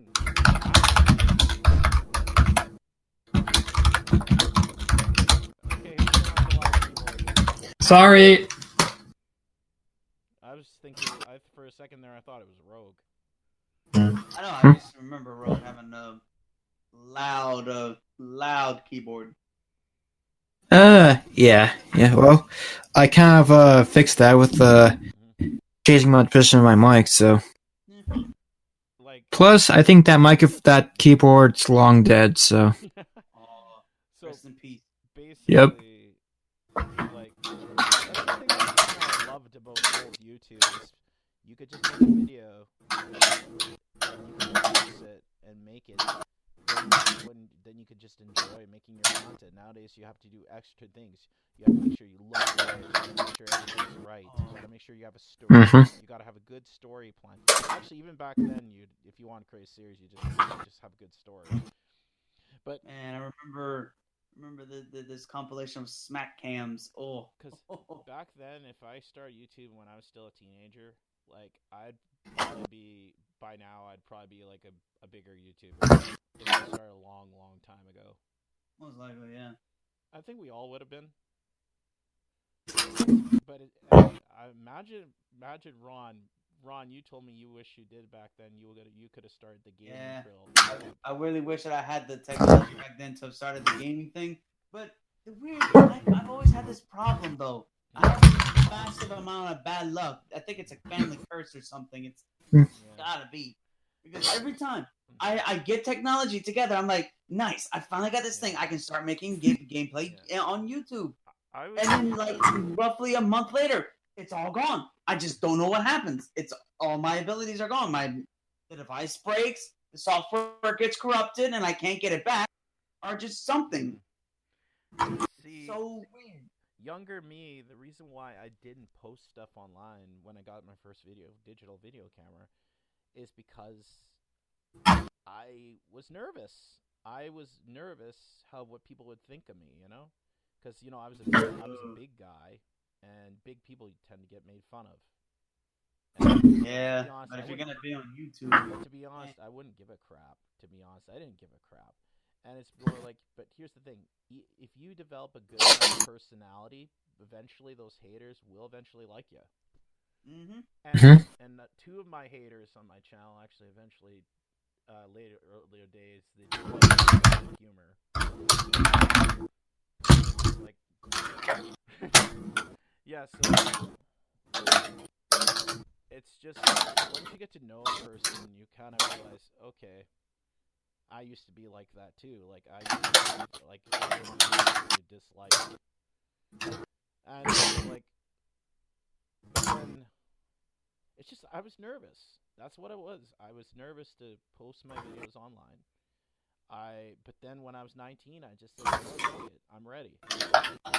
But then after the whole YouTube corruption file went corrupt, I was devastated. My debut on YouTube was a laughing stock because my videos were all mute.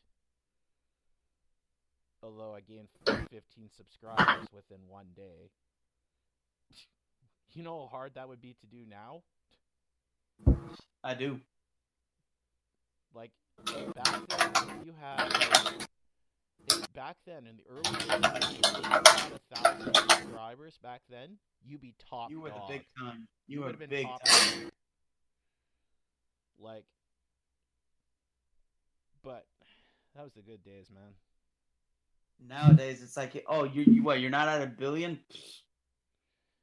Yeah. But to be honest, I still enjoy making videos for YouTube because it's kind of like I like the interaction. I still have my drive. I feel like okay, I come to terms with myself that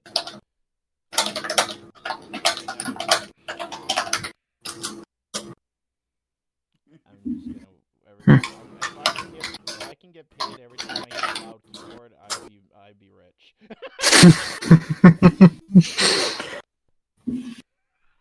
I'm sorry, Minty.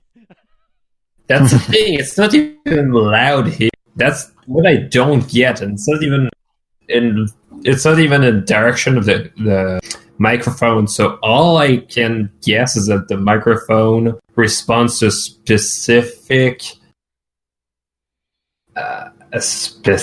frequency. It's really weird. Yeah, that's what I was gonna suggest. Yeah. Yeah. Because my microphone, I got one of them Blue Yetis. I could be halfway across my room, and my friends would still be able to hear me. But do you know what actually got my confidence to start making videos on YouTube again?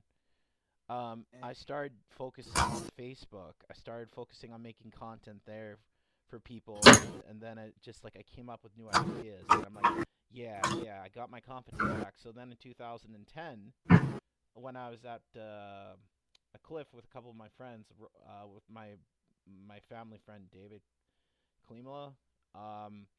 He helped me. Came out with my first comeback video when I was 20, called "Jumping Over a Gap." So I filmed him jumping over about a good 4 or 5 foot gap from rock to rock parkour, and he helped me like. Parkour! And the first thing is like I see him jog, and then it turns around in my face. I'm like, that was epic, and that was literally in the credit. Like, and then back then, I would do like unboxing videos and just. But then as I got older, I developed more ideas than the skits. I started getting my friends involved, and my friends started helping me do skits again, and like my social life actually, because I joined the fandom, and in real life I got my homies, started making more friends at my job that love doing videos. I started to make more and more content on my channel because now I can finally make the content I always wanted to make.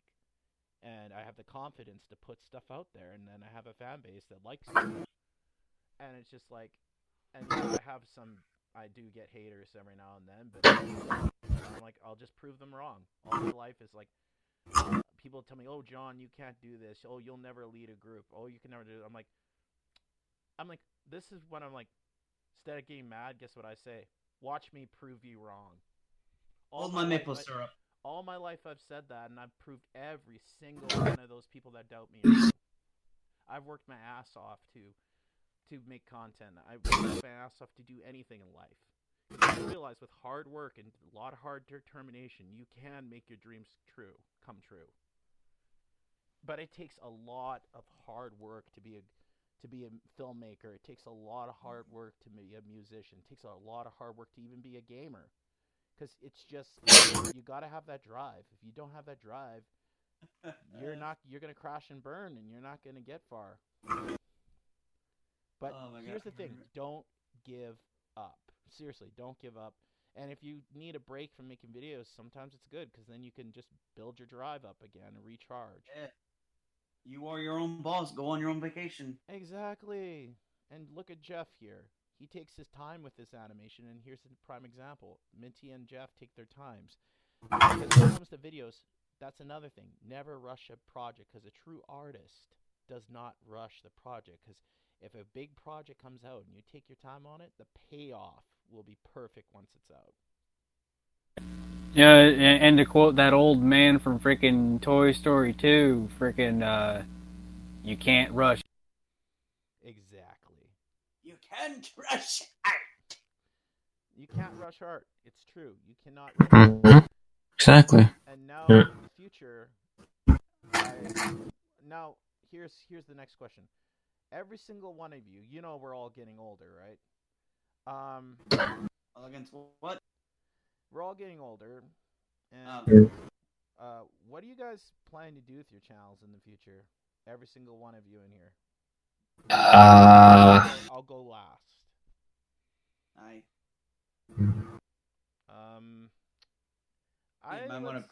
Let's start with Jeff. What do you have planned? God damn it.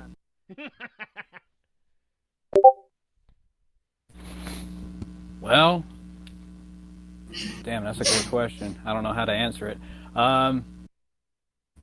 Let's see here. Well, firstly, I want to at least finish Markiplier Adventures 3, and I eventually want to start making my own original games and my own series and such, and hopefully from there it could actually like be like a series on Netflix or something. Who knows? Got some great spirit you got going on there, man. Now, Jeff, that means you're ready to get into actual filming, like real life stuff? Yeah, despite me not being not. Okay. Yes, I have that drive, but the only thing that's stopping me, I don't have a certificate for freaking college because I never. Yeah. Okay. And money too. Yeah. Okay. Yeah, that's some good inspiration. Okay, so let's see who's next on the chopping block. I'm an. Go ahead, Jeff. I said that was ominous.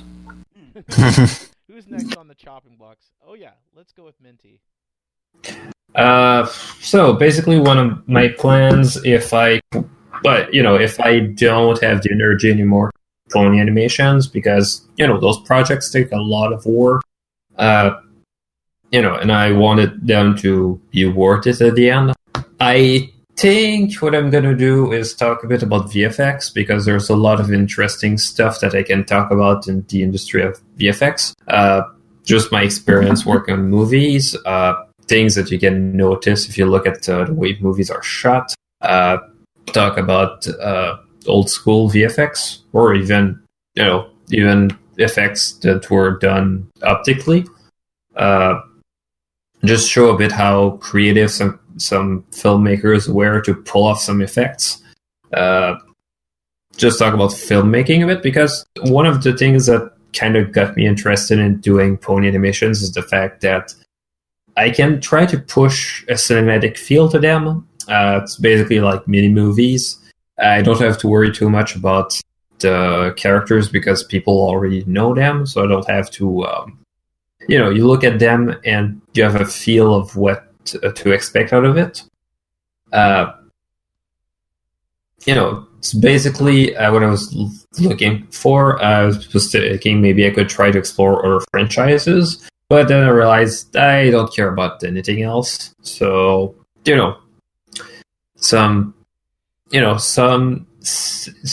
projects with gorgeous scenery, but a very simplistic style. Like, not saying that the ponies are that simple, but their anatomy are very, very, their anatomy, while very specific, is not very. It's not too elaborate for my drawing skills, so I can look at that and not freak out. And yeah, I can't really find anything that would be similar to that. So either talking about the others, but then again, copyright reasons. If I show a clip from another movie, I'm probably gonna get in trouble. And there's already a lot of people who talk about projects as well. I could make my own using actors and all, but I don't have the most budget. And if you look at low budget short films, it feels cheap. You either go very creative, you have some people who manage to pull some amazing stuff, but you always feel a bit that it's cheap. So yeah. Okay. So that's interesting. Okay. Let's see who's next on the chopping block. Let's go with the writer, Rogue. Let's go with you, Rogue. What are your future plans? My future plans. Well, currently I'm slowly building a better gaming class editing rig for YouTube. So, but till then, guess my plan is get back into writing, because while I've been working at work, my mind's come up with some good ideas for Equestria and whatnot. So, and after today, I really want to focus on getting those ideas and down and organized. So, awesome. Yep, and also break into the break into the MLP cosplaying world. So because I'll definitely be taking pictures of that, and if things go right, I'll be able to cosplay as both Flim and Flam. So, Awesome. yep. And if I remember, I'll try to take video of it too. So, Cool. And Ron, your turn. Man, everybody's got all these awesome stories about what they want to do with their life. For me, I really don't know. I'm stuck in a sort of loop at this point where I try to do something happens, I fall back to where I'm back to square one. But for me, I've got like what I want to do is that I want to better make video games, but then also on the opposite end, I also want to open up an arcade where you can just go there and have fun with friends. You know, have like a place in the back where you can bring your own consoles, your own games, and you rent space for a while and have like just a gaming party. And in the front, you have like your classics and stuff, and of course you have your moderns and off in the corner and stuff there too. But of course, being the co-owner of Purgatory Corner, as it is technically, really, Sin's the one who mostly owns that, but still, I help out on there as best I can. But really, I don't really know where I'm going right now. I'm just more like trying to live in the moment as best I can because I gotta take it one day at a time. Don't know where I'm going. You'll find your path, Ron. Yeah. Still looking for it. Well, shit. I guess that means I'm next. Time for us to pull the plug on this one. Oh, for this. Fuck you guys.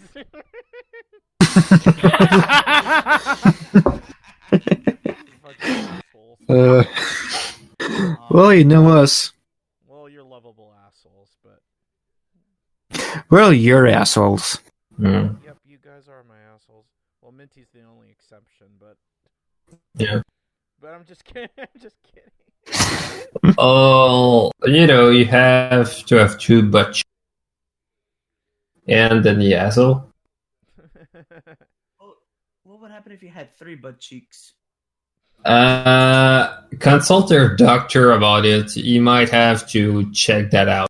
Yeah, I might have to look into this. I have an extra pair on me somewhere. On the next. Don't know what's going on. All right, so More shit keeps coming out of me. I don't know why. okay, Mhm. so I guess it is my turn. So, Anyway, well, my future plans is I got a lot of good projects I'm working on. Actually, a lot of them are not YouTube related. I've got a feature film I'm going to be writing and directing next year for my work at produce in front of everybody. So I can't tell you what that is because that's kind of top secret right now. Let's just say it's going to take my filming skills to the next level in multiple filming, acting, and directing skills to the next level in multiple ways. And let's just say one of my things I can say is for music-wise, since I have a lot of friends who jam with me now.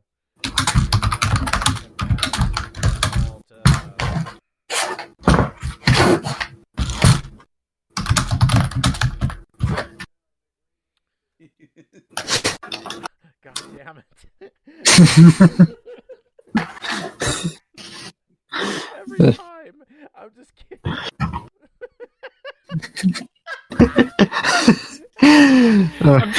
I'm just imagining John having like I'm just imagining John having like this intense glare, just like slowly leaning in, just looking at a freaking keyboard. just being tempted to just break the keyboard to pieces. Freaking angry German kid. That shit. Look at my webcam. Oh no. Oh, it's so grainy. Oh man. Oh, there's a lot of crust everywhere. All of you are on my list now. Oh, hey, nice beard, though. That's nothing new to me. You're higher up there. Well, You finally made my list. Oh no! Congratulations, you're in the club. Oh no!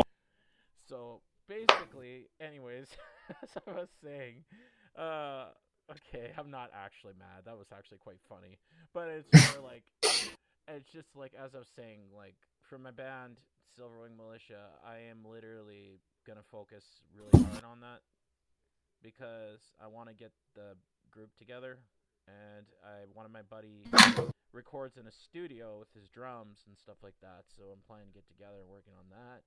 And let's get into the topic of Vision Wave Media here. That one part of Ben. Vision Wave Media is its own studio, which I cover brony and non-brony stuff. And my studio involves, all my friends in real life on my own solo channel that help me out, and everyone in Ben. Vision Wave Media, I am planning to do that with the help of some people at my work, turning that into my own production company. And what my goal is I'm going to get a team together, and they're going to eventually help me work with coming out with different projects that I'm eventually going to do for YouTube with better high production value.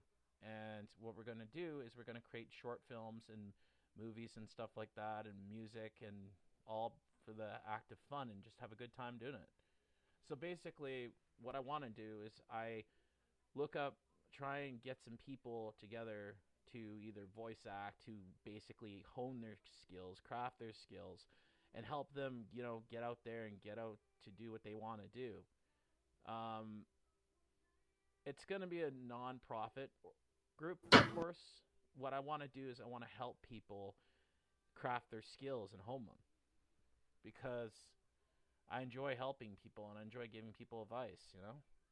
So what I want to do is do films, create projects and stuff, because I love doing stuff for the MLP fandom for my studio. Of course, my OC is basically named after my studio, but it's still, I do more than that. It's just like I want to join into a world of making non-bronies and bronies come together to make one epic project. So, and I've successfully done that. I've gotten people that aren't even bronies to voice act in Ben, that came up with characters. Like my good buddy Neptune, he became Ben's Doctor Who's. And basically, he's not even a brony. That's just a voice. He loves Doctor Who. He's a Doctor Who fan, and we gave him the script of the Doctor Who and gave him the idea, and he came up with the voice. And it's just like, he just likes doing stuff. See, non-bronies do stuff in the fandom too. You don't have to be a brony if you want to make content for the fandom. And it's just like, I like working with different people and different things, and I like branching out.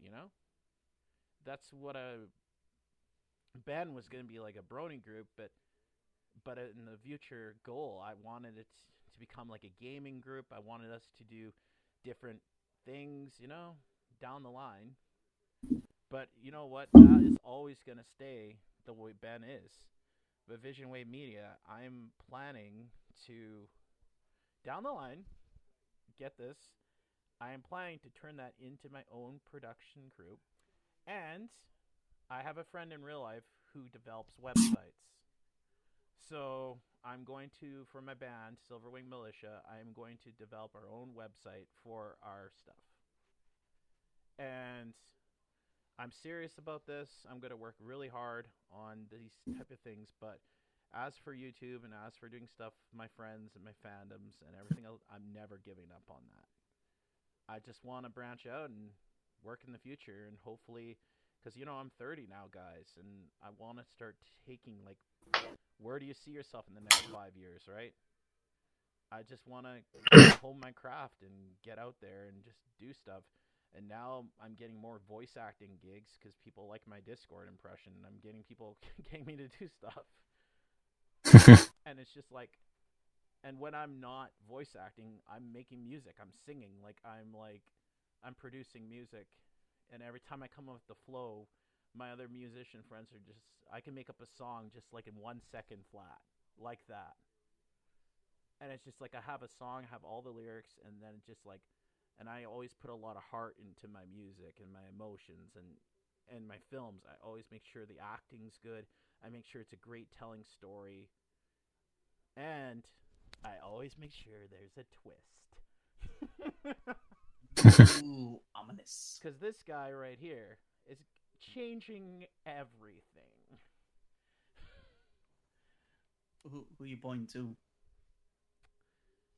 Who am I pointing to? Yeah, because I can't see you.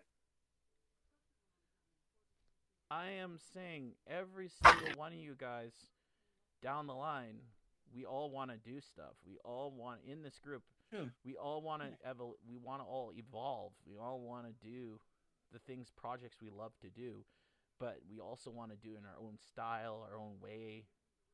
But if you still have the heart for it and you still enjoy making it, then you're not going to, it doesn't matter how old you are to make a project, right? Like, I've seen guys way older than me on YouTube that are way more famous. Yeah. And it's just like, they say, oh, you have to be a YouTube, aren't you a little too old to be a YouTuber? Aren't you a little too old to be enjoying trick-or-treating? No, fuck you. Aren't you too old to play video games? Those are toys. Video games, toys. Boy, you need to check again. And I'm like, clearly you have no taste of fun. Mm-hmm. And Never I'm like, known a fun, person have you? my age plays video games because they usually either help develop them, or a person my age, like, think of guys like PewDiePie. That guy's older than me. When he started his channel, he was in college. He's in his 30s.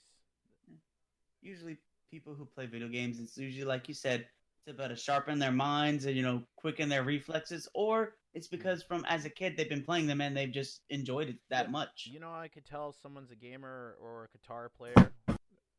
They have fast hand coordination. I always thought it was because they had small hands. No. It's gaming in a way, like it stimulizes your mind. It basically, when you want to make a project or want to create a studio or you want to do something,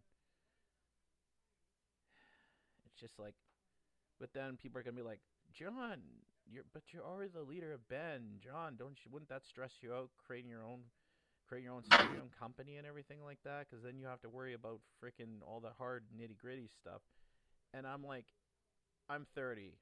I became leader of Brony Entertainment Network when I was 26 in 2016. I was a co-leader. I'm one of the 3 original founders of the group when the channel was created. The Skype group was created in 2014. Ben's been around, but the original channel was created in 2015 when I was 25. And I was Alex's right-hand man. So basically the original leader, and then Songheart was the other leader. And basically the 3 of us would then Roy came in, and then like we'd have like a whole bunch of people together. We were all a bunch of misfits from other groups wanting to basically create content and have fun and just make brony stuff in an all new way. We wanted to push it to the next level. We brought people from the Grimdark fandom. We wanted to create our own original skits, original series, something like Rooster Teeth would do. Oh man, Rooster Teeth makes such good stuff. I wanted to do what I really wanted to do. Every single person in that group, we brought musicians in the group. They did covers. We've done a couple of animatics, and and it's just like, and then like I have friends who like, because I wanted, and we brought people in the group who were just starting YouTube. I discovered people in Ben who were just starting to be a voice actor, voice actress, that are basically wanting to get known and they want to do stuff, and then I give those people a shot. Because the little person, the small person, is the person with the most promise, in my opinion. Because all of us started off like that, and like one of the person that actually helped me start in this fandom, I have 2 people that helped me start in this fandom. Little Shy and Sorry 3 were my two friends in this fandom. I made friends with them in 2013 when I was 23. And those two helped me out find the MLP forums where I met Sheldon's crew and a few other great friends to this day. And then they helped me in the fandom. Then I had a lot of people. And Vision Wave Media, that name came around. One of my non-brony friends actually helped me come up with it. My friend John Miles, who was also my very first guitar player I ever played with. I knew him jammed with him for 5 years. Rest in peace, buddy. And he helped me come up with Vision Wave Media when I was 23 and I first met him at my work.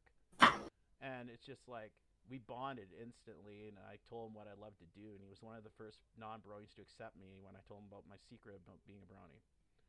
And it's just like, and guess what?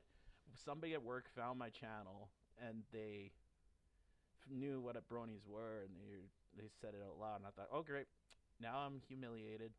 Nope. It didn't turn out that way. People just, I told them what I do. I'm an entertainer, and I'm a voice actor, and I love entertaining, and they actually respected me that.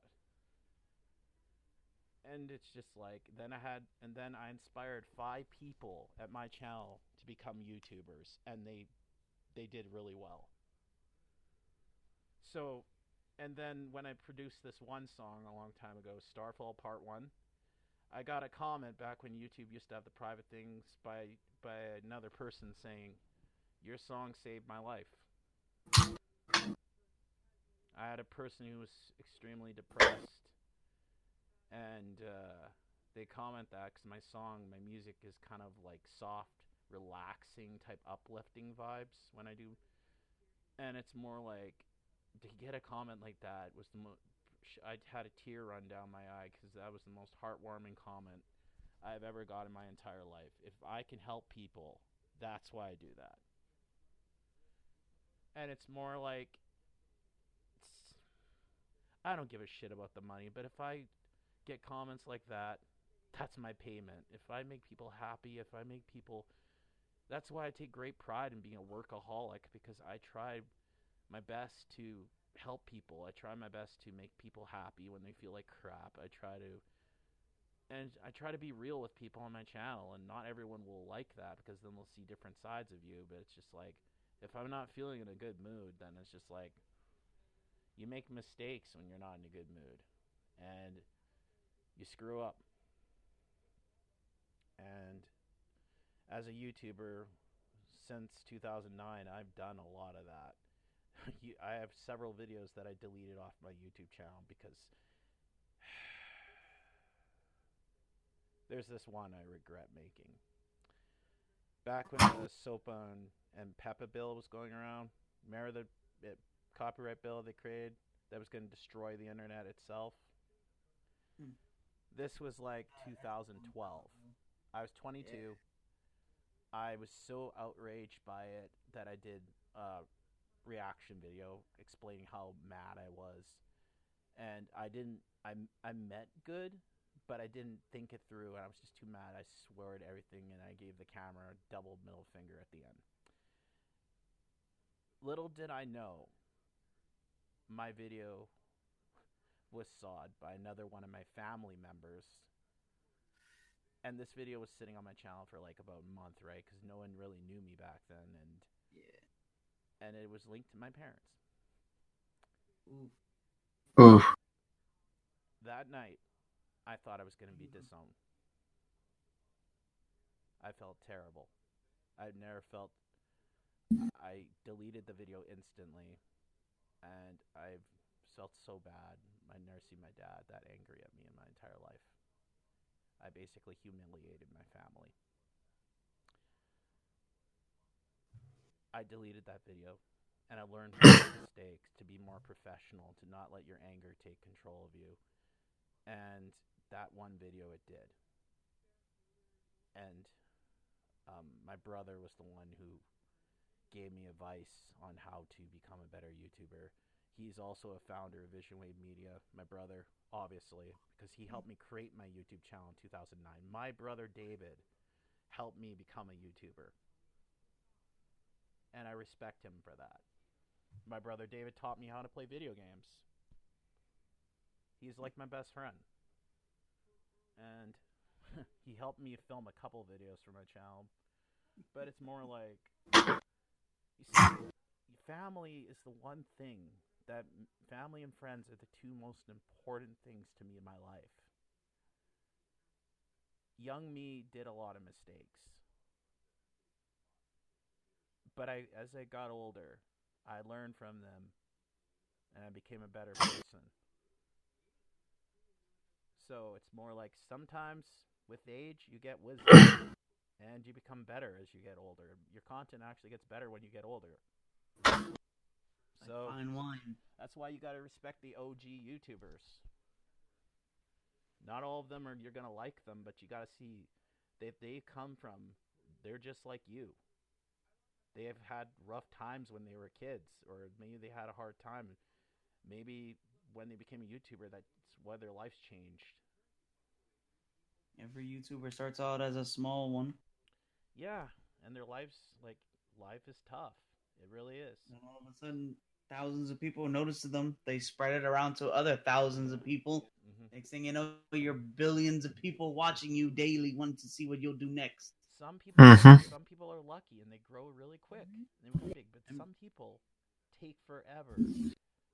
They work the people that take longer to make. They think they're never going to become famous, but to be honest, eventually you will find your spark. And some people take a long time before they become big. And for some people, it's just the audience just isn't there yet. They haven't. It's just they haven't been born, or they just haven't noticed yet. You just got to find your audience. Eventually, you'll find it. And once you get that, you know what you have to do. You find it. But then you have YouTubers like me, which is a rare breed, who make multiple different things on their channel because they don't want to be stuck in one category. I'm like one of the OG YouTubers. So it's basically, well, I would have to, because I'm from the early 2000s, 6, end of that. I remember my YouTube channel back then. I would have this dragon flame logo with a whole bunch of fire around it, and I had an awesome channel art and everything like that back then. I miss the old days where you could customize your channel and make it look personally like yours. Yeah, I remember back then there used to be so much customization. Yeah, you were more unique, and it's just like, and YouTube in the now earlier all days, you get is just a banner. In the earlier days, YouTube would have different categories. If you were a filmmaker, a director, you'd be in the director's category. If you were an animator, you'd be in the animator's category. If you were a gamer, they would put you in the animator section. If you click one of the stuff, people would find you a lot easier. Mm-hmm. And then they have the star ranking system. I've seen the evolution of YouTube. Well, of course, that's because originally YouTube was made for the low man. It was made for the small people. That's who it was made by. That's who it was for. Yeah. I feel YouTube's downfall truly was when it was sold out to Google, when it became a corporation. To me, I tend to focus on the future, and I focus on, there's a lot of negatives, but to be honest, I focus on the positive. I just focus on, I don't want to let fear ruin my career. And eventually, right now, as long as I make somebody's day feel good, as long as I made that one person happy, that's all it's going to make me feel, that I've achieved something, and that what keeps my drive, Mm-hmm. And also, my nephew thinks I'm an awesome uncle. And how many kids can say their uncle is famous on YouTube? And also, how many kids say their uncle plays electric guitar and keyboard, and who's a gamer? How many say? Not many. How many would say that our uncle is weird? I only know a couple of them so I will far. get that many times. I will get that many times. Me and my nephew, my nephew's sense of humor is awesome. Like I'm like, oh my gosh, he gets a lot of that from me. I'm so proud. I'm so proud. I must corrupt him more. I never corrupted him. He did it. He learned it himself. Actually, he pulled some pranks that were successful. That kid, he pulled some pranks that I did when I was younger, but he did them better. Like when I was younger, here's one of the best ones I did. When I was 4 years old, turning 5, we were at a farm. You know, where we were like going to, like seeing like strawberry picking and stuff like that. So my dad had to go, and my dad had to go use the outhouse. So I waited outside, and I saw a lock on the door on the outside, and young 4-year-old me, young blonde-haired 4-year-old me, my hair was so blonde it was actually white.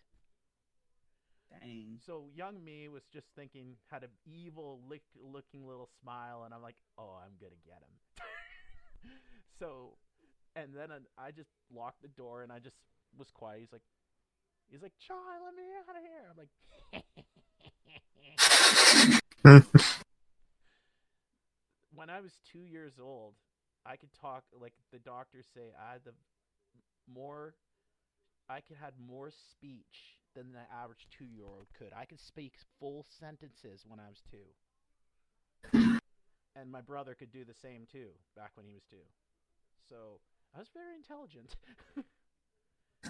So when you're very intelligent, oh man, it's the intelligent kids. Like it's more like those are when you have a kid that's intelligent, they're going to be the ones that develop the technology. They're going to be the ones that help the next generation get to become smart. Mm-hmm. Because I learned some of my skills. There was a lot of intelligent people in my family, and there's also a lot of musicians in my family. There was some people that made sets for Hollywood in my family. And in the war, one of my relatives helped design aircraft. So, yeah, I have a lot of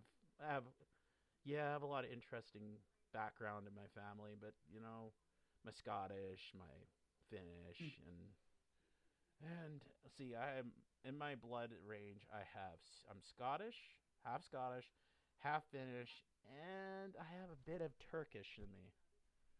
So, Oh no, you're Turkey. I did not even know that until I found like one of our Scottish relatives' husband was from Turkey. So, I think you just said Turkey. from God, from Turkey. Yeah. Um. I think I don't know. So, I have a lot of interesting skills. So it's more like as an uncle, around my nephew, I try to make sure he's going on the right path. But I want him to have fun. I want him to be creative. Although now he has a potty mouth, because guess where he learned that from? I wonder where. Cartoon show that was not meant for kids. That appeared on YouTube Kids. But although YouTube is really borked right now. although my parents banned him from watching that show, but he did. Nathan is very, very, very intelligent. Impressionable. Yeah, he's a little goofball. Around what age is he right now? He's 6. Yeah, it's about the age when you're taking in all the information around you and it's helping shape your personality. And my very adorable little niece, she's 2 now. Aww. And she always says, John, John, John. And she doesn't let Nathan get away with anything. Yeah, they're a bit of an age gap between the two of them, but yeah. She actually was the first girl to be born in the family since my dad's sister.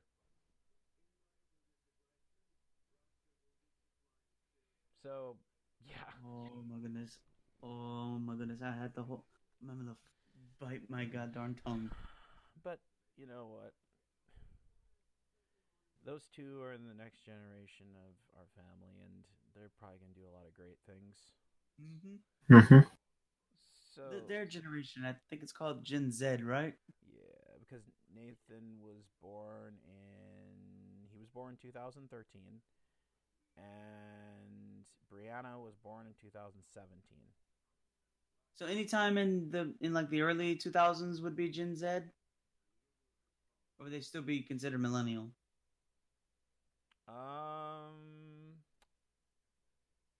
Millennium. What are millenniums? Are they like I always thought that it ended around 2000, 1995 somewheres. I think it was the beginning of Some of not. the millennial generation. I think it was. I think it was the beginning of '95 all the way to 2000. Maybe it was just at the turn of the century. yeah? But yeah, I was wondering because I have a little cousin that was born in 2003. So I'm trying to figure out what Yeah. But generation she hey, would be. I may be 30 now, but you're never too old to have fun. That's for sure. And if it aren't for adults like us, there wouldn't be a lot of creativity on YouTube. If it wasn't for us, for our generation, there wouldn't even be a YouTube. No. Or Facebook. Respect your elders. Or Facebook, or Instagram, or Twitter, or Unfortunately, with those, yeah, true. yeah.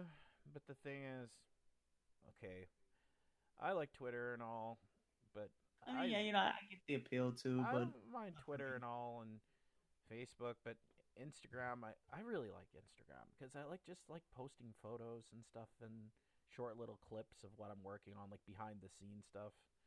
That is the only thing I leak to my YouTube and social media. Well, besides Twitter, is Instagram. I'll never link my Facebook to anything because that's my own private life. You know, that's meant for people, my friends, and family. So, but if I wanted to create a fan page on Facebook, I probably would. I would have to do that in the future for the music shit. But yeah. But still, because I when I'm not on camera, when I'm not like when I'm just me outside of camera, that's I like living two lives. There's chill John who just likes to enjoy life and just not worry about anything. And then there's the Vision Wave Media John, who's a YouTuber, who's a boss, who's basically a badass who loves making content and stuff like that. I have multiple two sides. I need both of those sides of me to live. mm, Yeah. So, yeah. I'm pretty sure all of us in here have that same trait. Mm-hmm. we're all badasses. Nice. Yeah, we're all badasses except Jeff. Fuck yeah! You fucking, Roast. you fucking son of a bitch! Jeff's like, John, I'm helping you with your goddamn series. Let me tell you one thing, you piece of shit. Jeff's like, I'm helping you with your next episode of your goddamn series. And this is the thanks I get.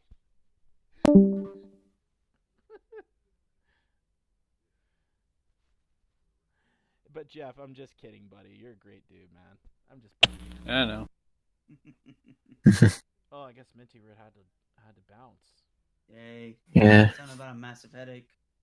He did. Yeah. Mm-hmm. Yep. Post in the chat. Did Hope he it say feels better. Sorry, I have to go. Misty was here to chill for a while. Yeah, that's good. Okay, everyone. Well, thank you for Minty Root coming in, and I think I'm gonna end this here. We've been recording for a long ass time. Yeah, it seems like a while. Okay. I haven't even Go ahead. haven't even talked about what I was even showing. Oh yeah. Do that first, Jeff. Do that first. I'll let you. Yeah, I've been this. watching it here, and I'm like, Mhm. what is this? Jeff, go ahead, man. I've saved the best topic for last. Go for it. It's yours.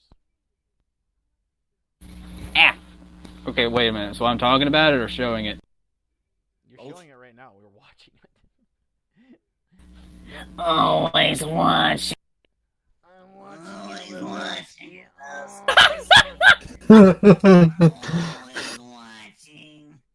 Always watching. Okay, here we go. Okay. Hey everyone, come on in. Whee! Summer party! It has been an awfully long time since we had a genuine sleepover. I know, right? Since we started teaching friendship, it's been, that's darling. Even as teachers, the break every now and then. It's true. Hi, Rainbow Dash. Oh, hey, Scoo-Loo. How did you... Sorry, Rainbow Dash. Scoo-Loo wanted to come along and spend time with us, especially with you. I mean, duh, right? I am the one and only Dash. Yeah, I hope it's okay with you. It's totally fine. I love the animation. What's wrong? I really wish I could fly. You'd think by now I would have been able to at least race some pony, but I don't think it'll ever happen. Scoo-Loo, of course you'll fly. Maybe not now or tomorrow, but eventually you will. You have potential, and one day it'll shine. I believe in you. Thank you, Rainbow Dash. And Not bad little animation. That's looking pretty good. Oh, dude, the finished project, Ron, and you're gonna be shocked who all voiced in it. It was a killer cast. Really? this shit made me cry already. We have half of it's band members, and the other half are all guest VAs. And yeah, I can't say who those members are. Eh. Members are because that's a spoiler, right? I guess. And also this part that I just played, it's all gonna have original music too. Mm-hmm. I just want to really hammer in the fields, huh? Yeah. Exactly. Got it. So, Jeff, this is still going to be a band video, or? We'll see down the road. I'll say yes.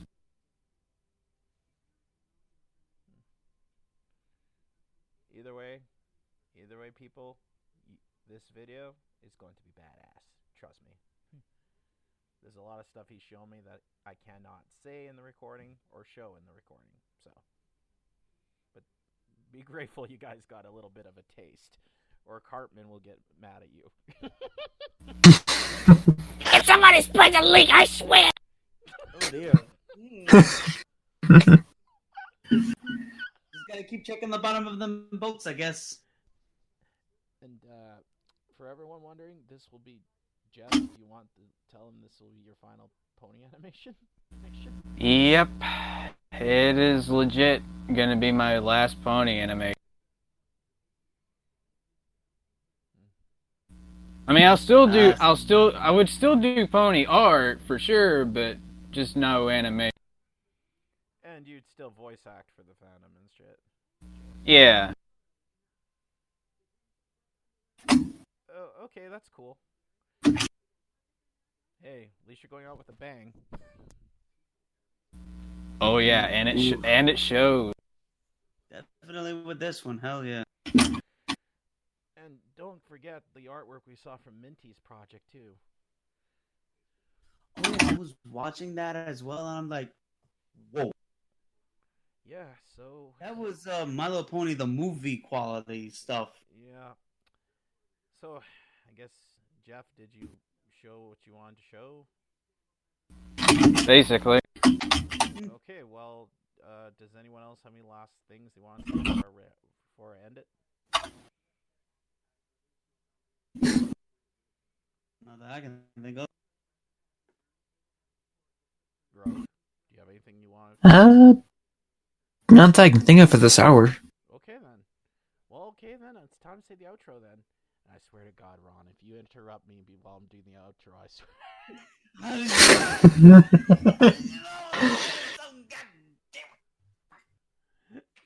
So, anyways, well, guys, it was a fun ride. Season 5 of Podcast with Friends had a lot of good episodes, had a lot of good changes, and a lot of good memories.